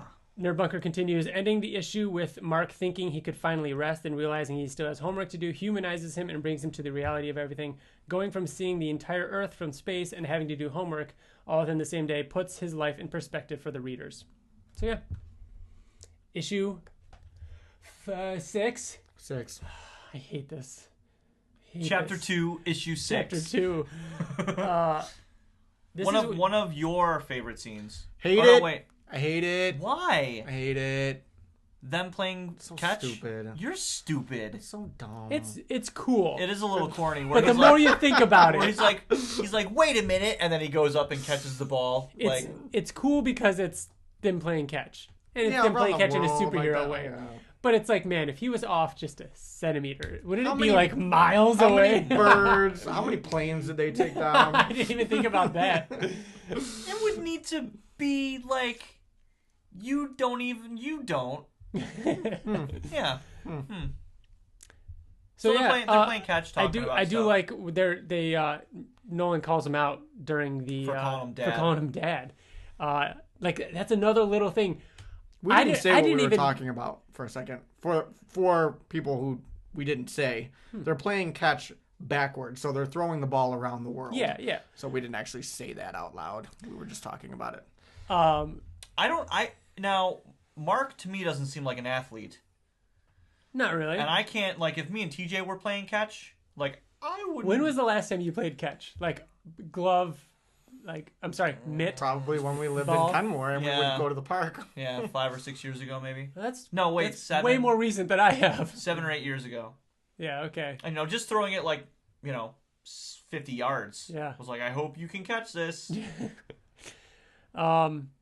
So yeah, I like the I don't know what you call it, the attention to detail that Mark calling out dad.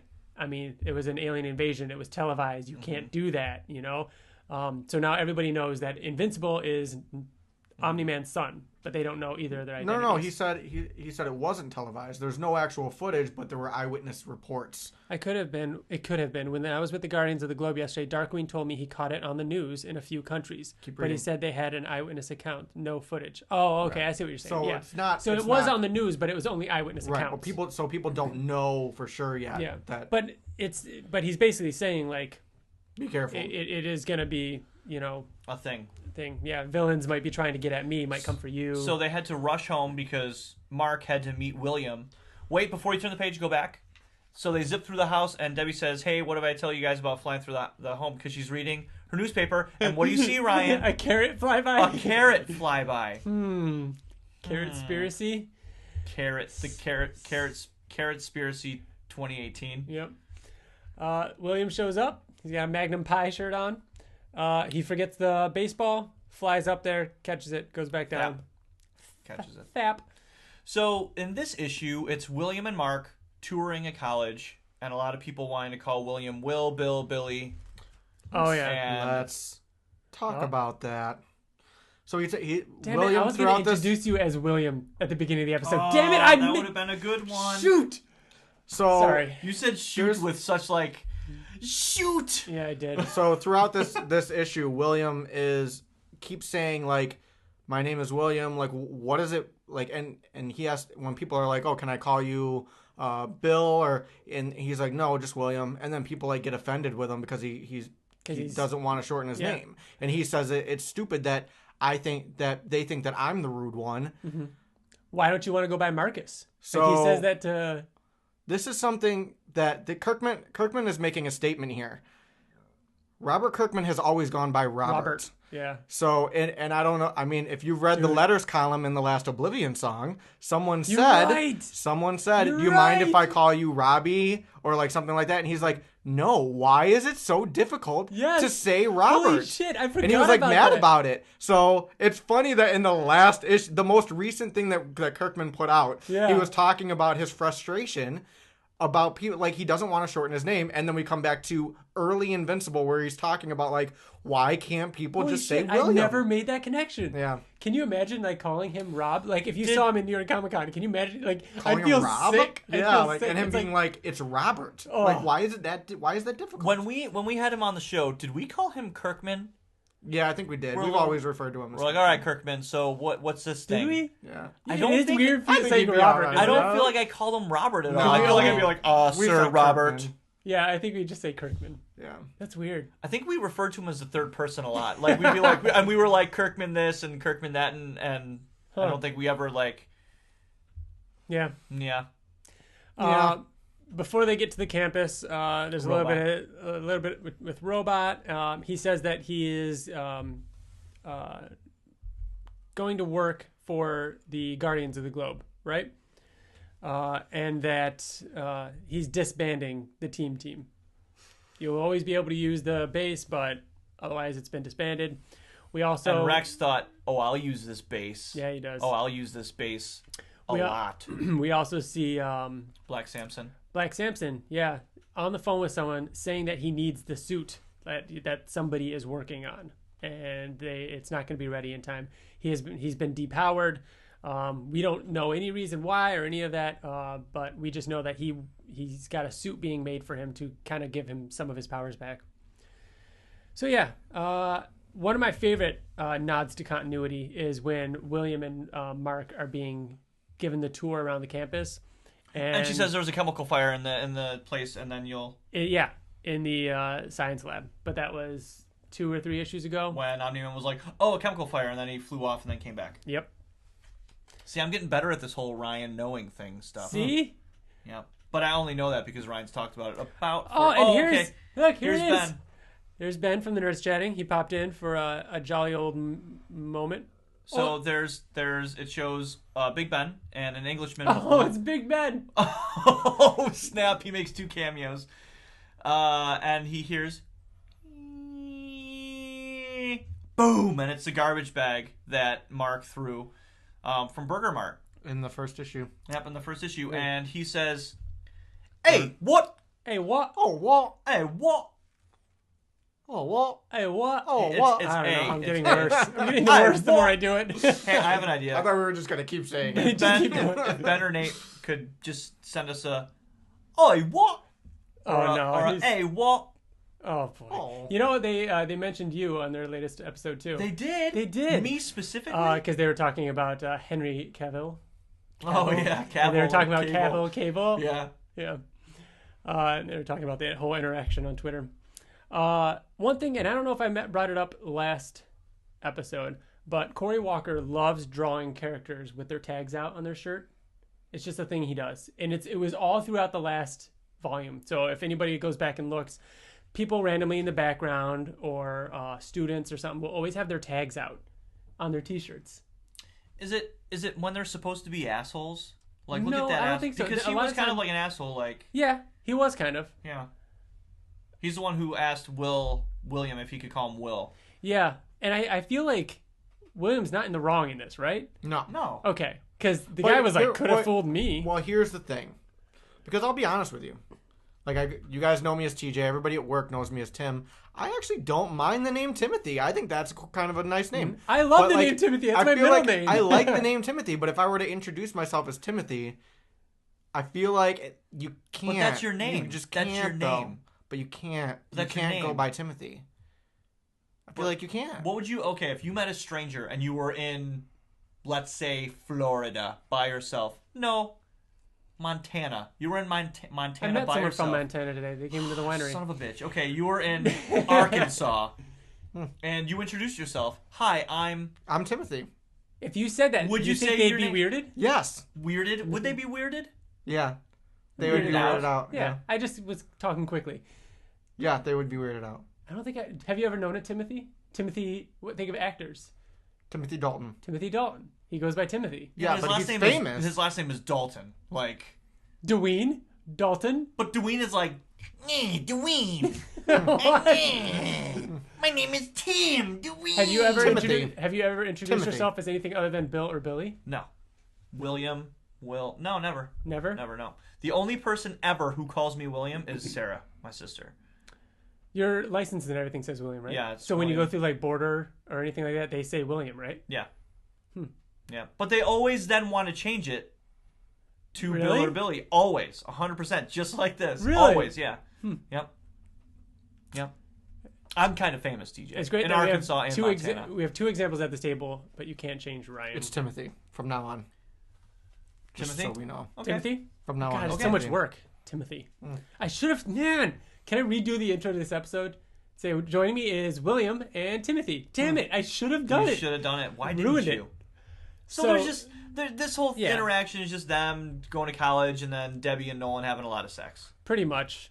I Yeah, we feel get like the introduced sex, however, to. Yes, sex- I'm excited to see where you go with this. the sex between Nolan and Debbie, I feel is a distraction to any kind of thoughts that You you think could it's like, misleading us? It's not like misleading, but yes, that is kind of because I mean, there's nothing to really mislead How you happy yet. is he, like into it? Because in Right. in one issue we're about to see some shit. It adds to the shock factor You're right. That because is it's like, important. oh, it's so like carefree and they're like Because- joking around and because if like the last in a thing we couple saw- in a couple pages, like Mark walks in and it's like, oh, ha, ha, if the last thing and then we he's saw a fucking murderer. was Nolan throwing that thing and saying, get the hell off my planet." But you don't wouldn't know feel as- why you still assume that he has love for Debbie. Yes. Yeah. Even up to Yes. him killing the Guardians. Because And even afterwards, Yeah, Yeah, that's what I just said to you. I'm gonna say your poofy hair. Nerd Bunker did say about issue 2.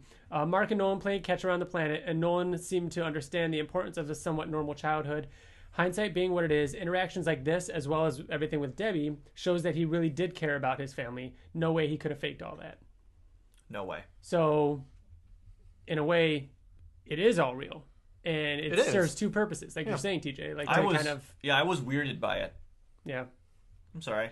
Did that not make you uncomfortable by me not finishing weirded Did out? that not No. make you uncomfortable? Did that not make you uncomfortable? So that's a double. Wait. So Yeah. did that make you comfortable? Me saying weirded? It made me comfortable. It made me not comfortable. We get introduced to Rick Sheridan. Is he the one that dates William? Yeah. They have a little chemistry here. Yeah. And I noticed it. Yeah. It's just there's nothing that's gay about it, and I don't mean that in like the dude Pejorative. that's gay. I just mean there's nothing in this interaction that seems homosexual like they have, but they just have a weird chemistry right here. Only if I can call you our Sherry. But here's the thing, like Kirkman didn't know. You know what I mean? That they Are were you going to end up sure? together. Yes, I feel like Kirkman did not know that they would end up dating. Would you say that I'm in the wrong for saying that this page and this interaction with them, they have chemistry here? No, I'm not saying you're wrong. But I'm saying we're reading into it though. I think that they do have chemistry and they're like friends. I think that This is the first time they've ever met. I think that if in issue 4, like this is issue 6, if in issue 40 Mark and William end up getting together, I'd be like, wow, they had a lot of chemistry early on. No, but they they're have just friends. But they like- have a friendly chemistry. That kind of seemed like It's interesting because that is a question. I mean, not something I say to ask at Comic-Con or anything, but I'd be curious to see whether or not he intended William to be gay from the very beginning. That is a because good- he did date Adam Eve and everything. Like, not that means anything, but I mean, as we know that Invincible is a little dated. yeah. But there is the thing of him like taking him up in the sky and saying gay. Yeah. You know what I mean? Like, But I that don't was- think that was. But that was a thing back sign of the then. times, unfortunately. Right. Yeah. But with that being said, Yeah. that's why I think You think it was intentional? I don't.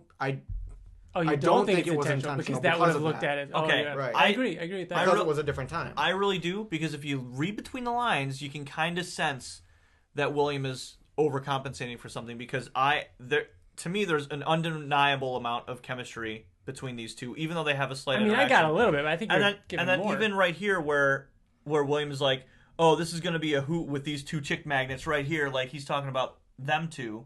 Mm-hmm. Like, doesn't it seem like he's overcompensating? It might be because I know that he's gay. I think maybe it's one of those things that we know that he's gay, and it's it was very convenient the way everything worked out. Mm-hmm. You know, that like, oh yeah, it actually kind of fits after all. You know what I mean? Like, I wonder that moment in which, you know, whether it was Corey Walker or Ryan or Kirkman, that they were like, you know what? Maybe he should be gay. And then they realize, holy shit, he was this whole time. Right. Like, that's interesting how it kind of could happen to the character like that. I don't know. While they're sitting out there, we get our first appearance of the Rihanna Man. Rihanna Man. Yeah, it is the Rihanna Man, right? One Rihanna Man. one Rihanna Man is a Rihanna Man. It's really fun to say. Right. I'm sorry. You just entertained yourself. I did. Say it. It's really fun. Rihanna Man. Yeah, it is fun. Isn't it? It rolls off the tongue. So there's no point not talking about it. But this was the last full issue that Corey Walker did. Because the next one is the one where he has all the Guardians of the Globe and all the guest artists. And then Ryan Ottley took over. Ryan Ottley took over because Corey felt like he couldn't keep up with the schedule. And I feel like his art shows a little bit in this issue. This being his last one, it looked like he was probably scrambling and rushing a little bit. Because up until this point, the art has been fine, great even. This one just has a little bit of a, you can tell there's a little bit of a difference. Not a staleness to it, but it just looks like, quick. Yes, it does look. Like it looks like it was a little rushed. Another little bit of a Charlie Brown character there. The Rihanna Man jumps onto the spike, killing himself, and this is when Mark goes back to William. The house. No, he goes back to William, and William's like, dude, why didn't you tell me you had superpowers? They kind of get over that trope of, you know, it being a big deal. Or not being able to tell that your best friend was Isn't there 1 minute, disappeared, and then showed up again, you know?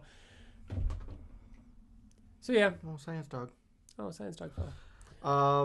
So Mark comes home, and he walks in, and Nolan kind of like lifts his head up, and he's got no shirt on because they're getting busy. You know what I mean, on the couch. I thought you were gonna say avocado for I some thought you reason. said avocado too. Avocado. Why would I say avocado? I don't know. It sounded like I was gonna ask. I don't know. I was waiting for you to say it. And he goes, avocado. Then. They were getting busy. Avocado. He says, "Crap, that was the car door," and they zip downstairs. Mark walks in, and he's like, and they're just sitting on the couch, and they're fully dressed, and they're watching TV, and everything's normal. And then Mark comes in, and he goes, "Oh, holy crap!" He's like, "I am not prepared to deal with this tonight. I'll be upstairs until I move out." And then Debbie looks down and sees that the tag is sticking out of her shirt. Her shirt is on backwards. So, and she like slaps him and slaps Nolan and says, "You put it on backwards." And he was like, "I was in a hurry." Like that's how Mark knows. TJ. And he gets a call. It's from Art. They go to Art's shop. And the suit that he made Black Samson was stolen somehow. Yep, we don't know why or how. And then this issue ends. I have a question. Go for it, TJ. At the end here, Art says, because they're contemplating on who could have stolen it. And he goes, "All I know for sure is that someone who was crazy enough to break in here and rob me is roaming free out there in a suit that gives them the..." Oh, wait, no, that's not the part I was looking for.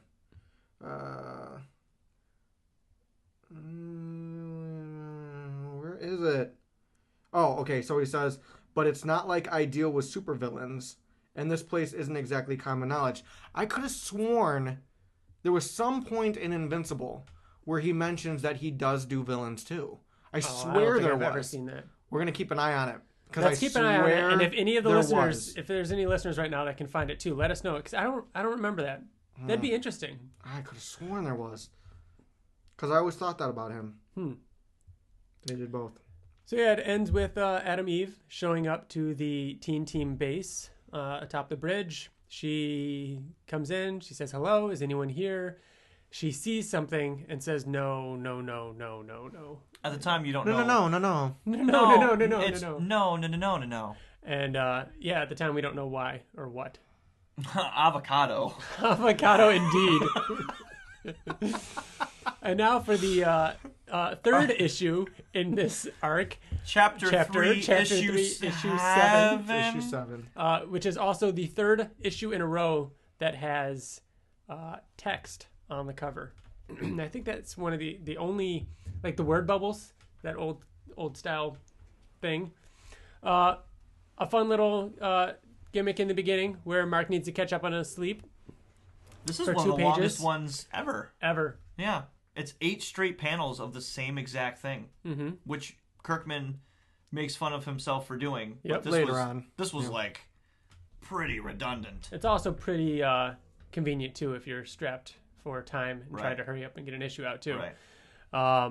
So here we have all the different Guardians. Go ahead, Bill. This is Ottley? No, this is still Corey Story, Walker? but each of these are done by a different Why artist. does this look better? These are all different artists. Wait, so Midnight Mark. City? Midnight City is Terry Stevens. What did Terry Stevens do? Because I I don't like know. this art. Yeah, I don't know. We'll have to look it up. I'm not sure. Yeah, each of these are a different artist. No. So, No. yeah, Midnight City is the city that was put into eternal darkness. And it is the Batman of the Guardians, because this is clearly the tropes on Justice League. He takes out these 2 goons on top of a roof, calls the Wingjet. He's the artist for Battle Pope. Is he? Yeah. Cool. That makes sense. And Super Patriot. That makes even more sense. Thank you, Bill. And Invincible. What about Matt Roberts? And so, yep, he gets the call that the Guardians of the Globe gets a proximity alert, return to base immediately, and he leaves. So Midnight City is kind of his Gotham. Then we see Moscow. Manifest Destiny. The artist who does... Matthew Roberts. Is it? Cool. He also did Battle Pope. Really? And The Walking Dead. Interesting. That could just be covers or something. It's penciler. Yeah. And inker. So Matt Roberts did the Red Rush sequence, Okay. and it was inked by Tony Moore. Okay, who else we got? We'll get to it with each one. So Red Rush, TJ, go for it. Red Rush is having a picnic with his girlfriend, and she's just like talking about work and her frustrations with a female coworker, and he's sitting there in his Red Rush costume, and she looks down at him and she's like, "You bastard!" And he's like, "Oh, like what? Like you think that you can just like rush out of here and rush back and not think that I would notice in the middle of my conversation?" Out superheroing. And then he quickly turns back into his regular street clothes, and then he gets a phone call on his Power Ranger watch. His call to go. That was awesome. Guardians of the Globe. Really well done. Priority alert. Return to base immediately. Mm-hmm.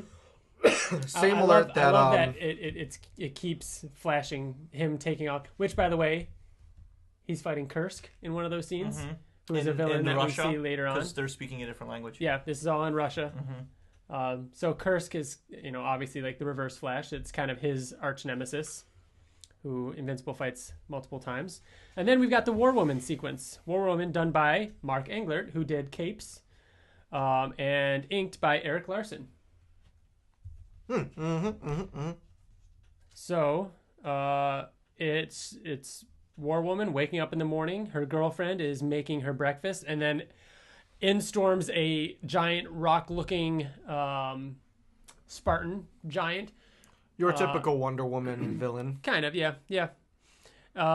And he demands that he returns home to the other realms because your mother is worried about you. And War Woman, costumes up and says, "I go where I please," and beats the hell out of the rock giant. And which she uses in Guarding the Globe, doesn't she? So, not quite. This girlfriend is the one who takes up the role of War Woman and is punishing men all over the world. But uses those stone Oh, guys. yeah, she uses them. Yeah. And then War Woman gets the call. Beep, beep, beep, beep, beep. Yep, and flees. She says... Guarding the Globe, priority alert, return to base immediately. She tells her girlfriend to look for a larger place. I'm going to be staying with you more often. Next up, we've got Aquarius, which was done by Dave Johnson. And it's Aquarius only one page. sitting in Atlantis. Yeah. Sitting there doing nothing. He gets the call, and he's like, finally, some action. I do like this artwork. Yeah. So, Bill, Dave Johnson. David Johnson, 100 Bullets. Okay, cool. Haven't read that, but I've heard about it. And then finally, Cliff Rathburn. Oh, and Super Patriot. Okay, cool. Finally, the last sequence done by Cliff Rathburn, who we know very Walking well. Dead. Not just Walking Dead, but he also did Brit. He does a lot of stuff. Mm-hmm. He does a lot of, I think, DC. And this might be my favorite of the Guardian sequences. It's Martian Man and the Green Ghost fighting some robotic thing in space near the moon. Green Ghost has only been Green Ghost for a couple few months. Yeah, A couple months. weeks, right? Months. Oh yeah, I've only been Green Ghost for a month. So we're all kind of wrong. Well, Or we're all weeks, kind of right. weeks could be Exactly. taken as a month, Yeah. but I'd say the most wrong because I said months. Yeah. So Martian Man, who has the same powers of Shapesmith because he is the same race. He's a Martian. And Green Ghost, who has to throw up a gem every time he wants to revert back to human form and then swallow it again anytime he has to turn back into the Green Ghost. I mean, that's just a play on, instead of a ring, it's just an amulet that he has to swallow. Yeah. We have to point out that he is wearing a Viltrumite shirt. Why? There's no reason. There's really no reason. It was just reused. You know, like there's, I remember there. It's been in like multiple letters columns. People always ask. There's no reason really. It's not exciting. And then finally, we've got. I believe we're going back to Corey Walker now for the Immortal, who's fighting Biplane. And Biplane is The Vulture. Yeah, basically the Vulture. He's filled with cancer. He said that he's a goner. He's got less than a month. He wants to go out with a bang. He's strapped so much uranium to him that he's gonna like make Denver glow in the dark. And Immortal says, when in doubt, throw them into space, and throws Biplane into space. He gets the alert, and then this is the only one that we actually follow from his perspective. He flies to Utah, says Rumpelstiltskin, which I'm assuming is the password. Yeah. To enter to get into the through Guardians of the Globe. the Yes. wall. Yeah. Anything to that? Anything to Rumpelstiltskin? Wasn't Rumpelstiltskin the one that? Rumpelstiltskin was you needed to know his name in order to. Oh, if you guessed his name, you got like a wish or something like that. Yeah. Okay, all right. I thought it had something to do with him living a really long time or aging or not aging or something like that, but maybe not. Okay. He walks in and sees the all the Guardians, and they're all like, you don't know why we're here? We thought you called we because thought you you're the called." last one here. Yeah. But it wasn't him. Bum bum bum. It shows everyone individually Getting murdered. getting their heads chopped off or bashed in the... Their necks bashed snapped, and if someone, that guy got Viltrumite punched. He did. That should have been your first. I don't know if we counted that one as a Viltrumite punch. That is one though. Yeah. They're all lying dead on the ground except for Immortal, who's looking around and he's saying, show yourself, you're a coward. He said that sneak attack isn't going to work on me. And he turns around, he's like, show yourself. And he turns around. And he and says, it says, I never liked you. I never liked you. And then man, he chops chops his head off and says the feeling is mutual. That is the end of part 3, issue 7. of issue It's 6. issue 7. 7. Do you have them by issue, TJ, or do you have the volumes? Oh man, you This have to one do I have the the same. volume. This one I have the volume. All right. The final issue. This is Ryan Ottley's introduction to the series. And you could tell early on, and Ottley's actually talked to us about this too, where he was trying to kind of imitate Corey, like obviously for the better. Like he actually, transitional. So you can kind of see that. And it starts with the detective Demon Darkblood, who is kind of the Rorschach. Definitely saying Herm. He's a take analog. on Damien Dark. The name is a take on Damien Darkblood. Yeah. He's a DC character. And that character is an older character. I just don't know him too well. Damien Darkblood? Yeah. He's like immortal No, but I mean not older as in age, as in like he's not like a new character in comics. I don't know. I know him for some reason. Like, you know what I mean? Like, I don't know. I feel like he's been in it recently. Maybe not recently, but I was wondering which came first. I mean, if it is a callback to it, like you think Damien Darkblood is definitely older than this comic? Oh yes, okay, absolutely. That's what I was asking. Sorry, yeah, definitely. So yeah, it's him talking to Nolan. He explains what happened. Nolan is shocked. They think that was Samson capable of doing this, and Nolan's like, no, not at all. And so he's just kind of interviewing him, or I guess asking him questions. Eve flies into the house. Mark shows up through the window, and we haven't seen Eve since she, freaked out and said no, no, no, no. Mike Barrett owns this page, and Ryan Ottley hates that it exists. What? Why? Because he says it's not. It's his early work. He's not. It's literally it's literally his second page. The actual page itself, like the real page, has the one that Mike Barrett owns has like eraser marks all over it and like scribbles and stuff. Yeah. Yeah. So Eve consoles to Mark that Rex was cheating on her with Duplicate, and there was more than one of her. Called her a duplicate slut. A multi-slut? A multi-slut. Yeah. She puts her head on Mark's lap. She's crying, and she's just explaining it. Debbie walks in, and it doesn't look very good. Doesn't look very good. With her head on her lap. Avocado. Yeah, avocado indeed. Avocado. Debbie freaks out, brings them both downstairs, starts to kind of give them a talk, says that you two should know better than that. Mark's like screaming, "No, really, we were just friends." Nolan shows up, says the Guardians are dead. We have a funeral to go to. Back at high school, Amber Bennett shows up, and we get introduced to her. She slips Mark her phone number. Well, a note. A note. We don't Do know. you remember getting a note in high school? Do you realize that's gone. Doesn't happen anymore? I mean, it could still happen, but I don't know. Like, I feel like if I were to get a note in school now, I'd be like, this bitch crazy. Well, think about it. Just text me. Yeah, but why would she know your number? I guess. I mean, I guess it could still happen. We're so old. Bill, do you remember passing notes? Mm-hmm. Getting notes? Me and Liz, I have an entire box filled with old notes. Really? Yeah. Man.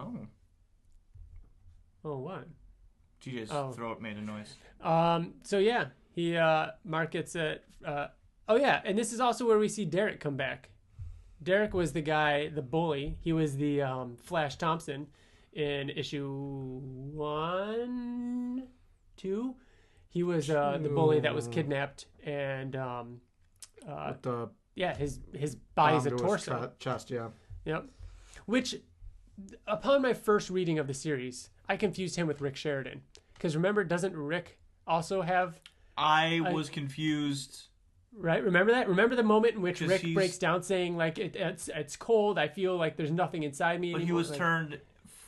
Wasn't he a Rihanna man? Yes. He was turned into a Rihanna man. Rick was. Yes. He was a Rihanna man. Yes. Yeah. But not... Yeah, this is like the last time I think we see Derek. So yeah, I like this awkward moment between William, Mark, and Eve, where they're both like, yeah, you have fun at that thing tonight, and Eve's like, thanks for talking to me about that stuff, and they both like realize like they can't, or he realizes that they both know, but they don't know that each other knows.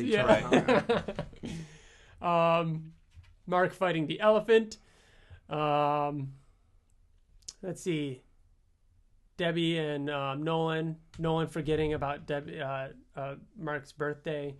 Our friends over at Nerd Bunker also wrote in and said the first time I read this, I thought very little about the panels where Nolan and Debbie were discussing Mark's birthday.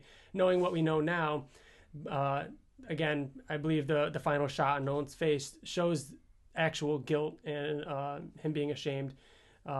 Again, touching back on the fact that he couldn't have really faked it. You know, that it is actually upsetting him.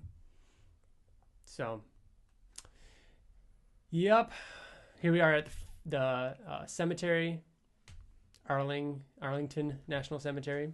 A lot of cameos in this one. We got Savage Dragon and everybody. Super Patriot, Capes. The Mauler twins show up. Mm-hmm. Because they say pay their respects. Yeah. They say that that they don't want to cause a scene. Nolan's given his speech. And then they're attacked by Samson's butler, Sanford. Yep. Sanford. He was the one that stole the suit from Art. And what is it?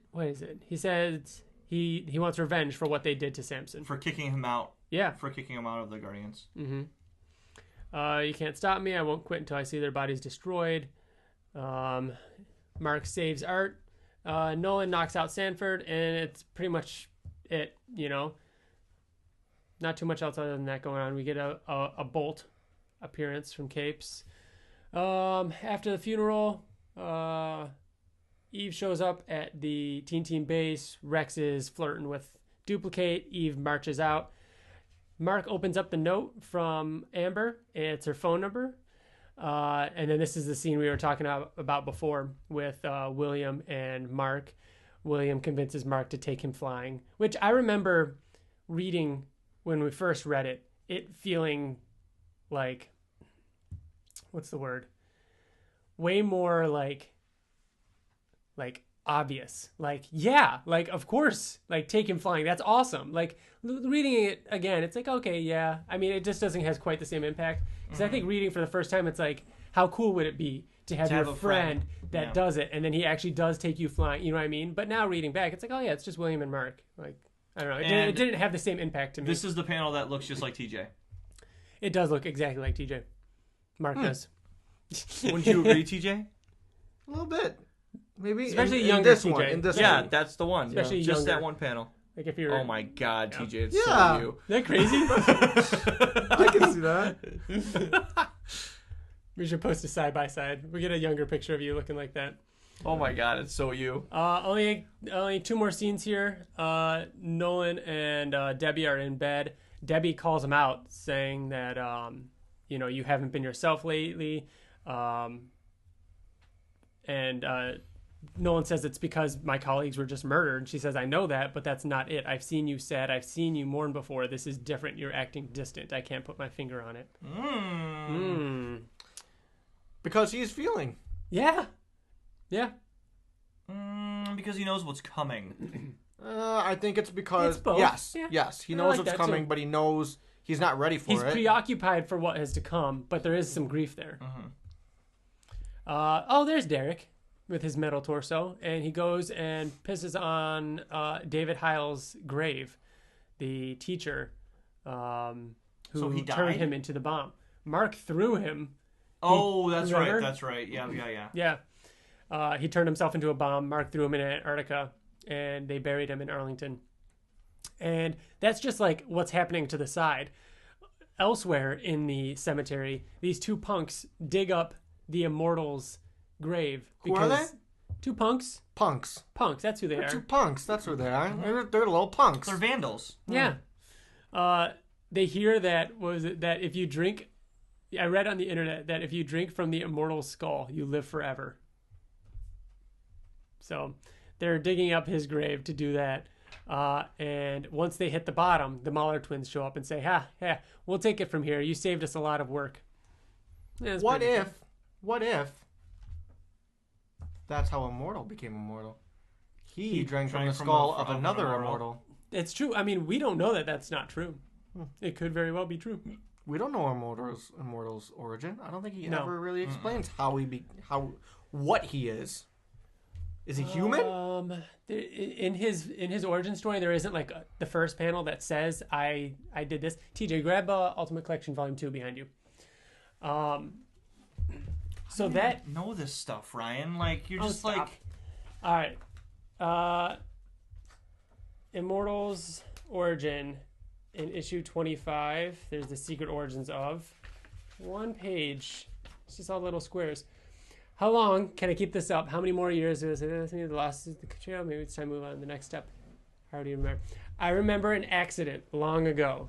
then years of wandering, but my memory is so choppy. So there was an accident long ago. He has what looks like almost like a Spanish Inquisition type. And there's a sword. He definitely had a sword in his hand that he dropped. Mm-hmm. But he has, he has kind of like almost a sailor's hat or something. I don't know. It was before America was found and by Columbus and all that. You can tell it was before knights. So, yeah, I don't know. Either way, we don't know. But there was an accident. So that's it. Volume 2, 8 is enough. That was the final few issues of Cory Walker's origin in the series. I mean, he obviously comes back. We get introduced to the Guardians of the Globe. There is the turning point with Nolan. And that is the point in which I think everybody kind of thinks of as everything changes. Now it gets into the meat. Yeah. So volume 3, we're going to talk about next month, is going to be That's the fight. gonna be a good one. The fight. No. Did that either of you... is a good one. You know. Batman Forever. Yeah. I know you know. You didn't fucking know. Either of you... It's your poofy hair. The diamond. The Two-Face one, yeah. Any page jump out at you guys as picking a page that you would want? Yeah, the one where Eve is crying in Mark's lap and Debbie walks in and it shows Eve's butt. Okay. That panel, to me, is the most quintessential panel yeah. in all of... nope, right there. Yeah. TJ? For me, it would be the first appearance. I'll find it as I Of Alan? flip through here. Of Of Darkwing? Darkwing. That is cool a pretty page. sweet page. I do like that. Full cover of Darkwing. Mm-hmm. Yeah. I like the splash page of Immortal showing up and them all kind of being there together. All the whole Justice League kind of being together in one page. Like I said, we'll be back next month to talk about Volume 3. Before we wrap this up, though, a couple other things we wanted to talk about unrelated to Invincible. Bill? I'm on episode 5 of Dragon Prince? Me too. Prince. Yeah? I really like it. I've watched episode 5. Me too. It's like, okay. We There's need how to many watch episodes? episode 6. I think there's 8. Now, this is an animated show on Netflix, for those who don't know. Some of the creators of Avatar: The Last Airbender. Yeah. Oh, and one of the main characters is fucking Sokka. Yeah. The voice of Sokka. And the entire cast is going to be at New York Comic Con. Cool. Very cool. Thanks. They're also the same. A lot of the same cast is also Airbender. A friend of ours had told me that my issues with the animation style, or the qualms I have with the animation isn't throughout the whole thing. It's only certain scenes that look like that. You know, when you notice it, and it gets you a little like you get like vertigo for a second or something like. Yeah, you get like for like a second. I have not had. I've watched 5 Yeah. episodes so far, and I fucking love the animation in it. The action is really cool and unique. It's Airbender, which it was awesome in Airbender. Yeah. No. You think it's better or worse? Oh, by the way, can we talk about episode? I think it's 2. He's only watched. You haven't. The first. Like episode. I said, I only watched the first one. Okay, TJ, would you agree with me that the way that they did a certain thing that was like, what the fuck, was so? But we don't want to spoil it for listeners, anyways. Tasteful. You'll have to tell me after. I love the pacing of it as well. I think that it's paced well. I think I'm beginning to enjoy the characters, and I think that like next season or maybe 2 seasons from now, like I can see these characters really fucking growing and changing. Did I tell you, Bill, that the same company that made it is also a video game company, and they're making a game to tie into it. Yeah. Good Place is back. TJ, you're not. We haven't watched it. You didn't watch it yet? Okay. No. I'm not gonna say anything. Oh, you need to watch it, Bill. It's good. It's good. Did you watch the premiere, TJ? I did. Yeah. And? It's good. Yeah. I mean, Good Place for me. Like, I think that you guys like it more than you should. It's enjoyable, but I think that I'm still not sold on the direction. Yeah, like it's currently going. I binged the second season to catch up. It's just extremely repetitive. Season 1 I thought was awesome. Season 2 was good, and now I don't know what to think yet. So we'll see. Well, it just started. Yeah, I know. That's what I mean. 2 episodes. Briefly, what did you guys think of the Captain Marvel trailer? Did we talk about this? I still don't think I've seen it. Really? I've known that it's been out, but I just have not It's been literally motivated. nothing special. Yeah. It does thought it was nothing new I saw a for picture me. of her in her Batman suit. That is Batman suit? clearly Yeah, it looks like Batman vs Superman suit yeah. with the glowing eyes. Oh. It looks like I With saw the them mohawk. side by side. It's the same fucking thing. Huh. Yeah. I didn't even think that. But I haven't seen it yet. Huh. What? My goodness, Ryan. Huh. That her original costume with the mohawk and her hair showing and with the glowing eyes. Yeah. All they would have to do is replace her glowing eyes with domes and you'd have a fucking Invincible mask. No. You can't say no. You can't. Still not sold. I don't know. We'll see. You want it to be metal? No, I'm saying it could very much just look But like it's that. not. Just a It's different not this material. low. That's different too, because it's basically just a helmet with a slit in it. No, it's not. It's the top of her head is exposed, isn't it? No, it's just a little bit. We since the last episode, we've played and beaten Spider-Man. Yeah, I was gonna TJ, bring we that haven't up. talked about that. We haven't. You beat it, TJ? Yeah. We're not going to talk about You spoilers. guys haven't talked about it either on this podcast, We've talked about it. on Oblivion podcast. Yeah. About that's how right. you beat it, but we haven't talked about it on this one. So Yeah. all three of us have beaten it. Yep. We're not going to spoil it for anybody. It's You still can- relatively new. I think I told you this before, Ryan, that I got to a point at the end of the game where like I was walking up to a door and the game froze and something came up that said, if Yeah, you it's that thing where continue if you past continue- this point, make sure you upgrade now because you're about to beat the game. I walked away from the door at that point, and then for like 3 days I was doing like side quests Yeah. and like other stuff. And it was weird because they were like in the story was saying, "Hey, hurry up and get to this point because this is gonna happen." Yeah. And then you're like rushing to get there, and then you get And to the then door, it's and they're like, like, hey. "You're about to end," and then I just like waited 3 days to get there. But it's not like, I mean, even Yeah. though when you finish, you could still do all that stuff. Yeah, I know. I just wanted. you just to, wanted to I be wanted. weird. I thought feel that like was kinda once. I feel like once I beat a game, the story game, You don't go back I'm not to it. as motivated to do all the side stuff. So I did all the Taskmaster stuff, which was awesome. I just did the stuff that I wanted to do. Yeah. I thought Taskmaster was awesome. Bill, All the side stuff. how does it compare to quests. you to God of War? What? How does it compare to God of War? Like, if you had to pick Game of the Year right now. God of War. Really? Way better. Yeah. Yeah. Not way It's not way better, But But I Better. agree. I Yeah. agree. Oh, God. God of War had moments in it that were just fucking jaw dropping. Like Mm-hmm. the first fight with whatever the god's name was, the god, the immortal god that couldn't Mm-hmm. Yeah. die. That Baldur. literally had me and Riker. I remember we talked about it. Just like we were both standing up at that point. I can't remember the last time I felt that way about a video game as I was playing it. Mm-hmm. Spider-Man was just very good Spider-Man It was game. so good. It was awesome. Like, there are moments in that, like, the story, we've I talked about it cried. before, where it feels like a I TV cried. show, like the season of a show, like where the story beats are and everything. I loved it. I'm super excited for the DLC. We got one DLC every month. I already bought it. Yeah, I haven't yet, but I'm going to. I mean, I'm excited for that. Mario Party is this weekend. I'm excited to play that. Meh. Yeah. Maybe It'll be maybe fun. I'll I'll get get it. it, If and you you- get it and you like it, I might buy it. Yeah, We can you play come it over and play it, and you see whether or not you like it. But I'm definitely getting it. So, as far as comics goes, TJ, I know you've been busy trying to get Invincible stuff done and Science Dog and everything, but I gave you Volume 1 of Thanos, the Donny Cates. He's gonna say he didn't read it. Here we go. Ready? Oh, I know you didn't, right? I'm halfway through. Are you? Oh, I'm What enjoying do you it. think of the first half? I think it's good. I really like Ghost Rider. Yeah, And I didn't think I was going to. I know. And I'm glad that I like him because the reason I'm reading Thanos is to get to Cosmic Cosmic Rider. Ghost Rider because the artist is someone who I really like, who's Dylan Dylan Burnett. Burnett.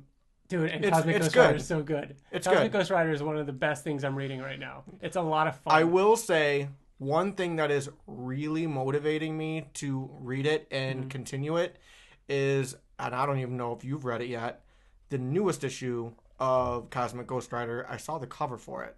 Dude, I don't want you seeing covers. It's crazy. I I saw know the what's cover, happening. and I'm like, oh, some shit happened, it's- and I want to know what's happening. Oh my god. So- it's so should cool. I read this? I've been telling you to read this. So It is. I gave, It is good. It's good. I think Bill, honestly, when I read Cosmic Ghost Rider, like the humor and everything like that, I think I think Bill's gonna love it. I think you're really gonna like it. The fact that I'm enjoying it when I don't typically enjoy these characters, like I don't have any interest in Ghost Rider or in Thanos. Yeah. And I'm enjoying it. I think it's really good. Finish the trade, and I'll give it to Bill, and you got to read that next. It is a little like Marvel-y, like Thor-ish.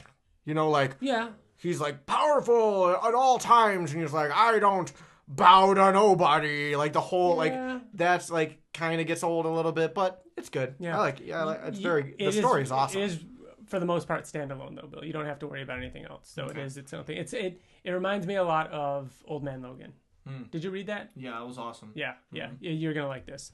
I don't get that at all. Like standalone in that, like. Oh yeah, okay. Yeah, I mean, other characters show up in Old Man Logan, obviously, but it wasn't like you didn't need to know what happened 14 issues ago in 2, tie-ins and shit like that. Yeah, I did read. There was also Cemetery Beach, which I might let you borrow that too, Bill. It's just one issue though. It's Jason Howard. It's actually really cool. What the fuck? Yeah, check that out. Look at that digitally. I saw this. Yeah, I didn't know anything about it going into it, so I don't want to say anything. Like, just give it a shot, see what you think, and we'll talk about that. He's the illustrator, but who writes it?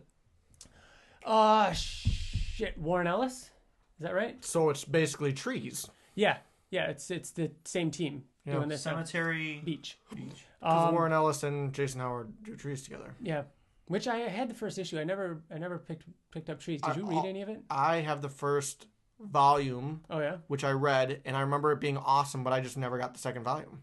Maybe I should pick that up. You were into that, but you weren't into it because of Jason Howard. No, that's why I was, yeah. Really? That's why you were? Oh, yeah. It was long after Wolfman. Yep. All right. We should wrap this up. We're nearing 2 hours. So that, I think, does it for this episode. Remember, we are a monthly podcast. We'll be back next month. The main topic for the next month is still a little undecided. It might be just talking about New York Comic Con, maybe wrap that into like just general convention talk. Otherwise, unless we think of something else, maybe it's time for Super Dinosaur. Not Super Dinosaur, sorry. Dinosaurus. Yeah, absolutely. So that might happen.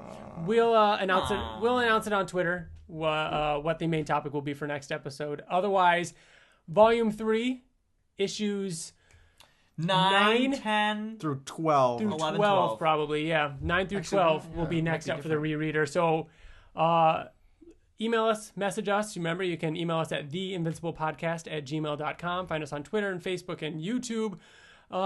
We will be back then, and we'd love to hear what you guys think about it. Like we started the last episode, every episode now will end with a new song. If you have a song that you've performed, we'd love to feature it here at the end of the episode. Until then, though, we're going to continue to play. Oh, what? Go, what, TJ? I was just going to say this. We have to edit it down, but this felt like an ungodly long episode. Did it not? I feel like I've been here all day. I just said it was about 2 hours. Yeah. This is a long episode. Like I was saying, though, Wyatt Layne provided the song for this episode. You can get all of his music over at SoundCloud. This is Phantom by Wyatt Layne. Thanks again, Wyatt. He's an Invincible fan, a contributor to this podcast for a while now, and a good guy. And he does the Oblivion Song podcast theme song. That's right. Thanks, everybody, for listening. We'll see you guys next month. Bye. Okay, bye. Bye.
When your world becomes a fantasy and you're more than you could ever be and you're dreaming with your eyes wide open. And we can't go back to the something. The way it's been. Or the world that we've been living in. Yeah.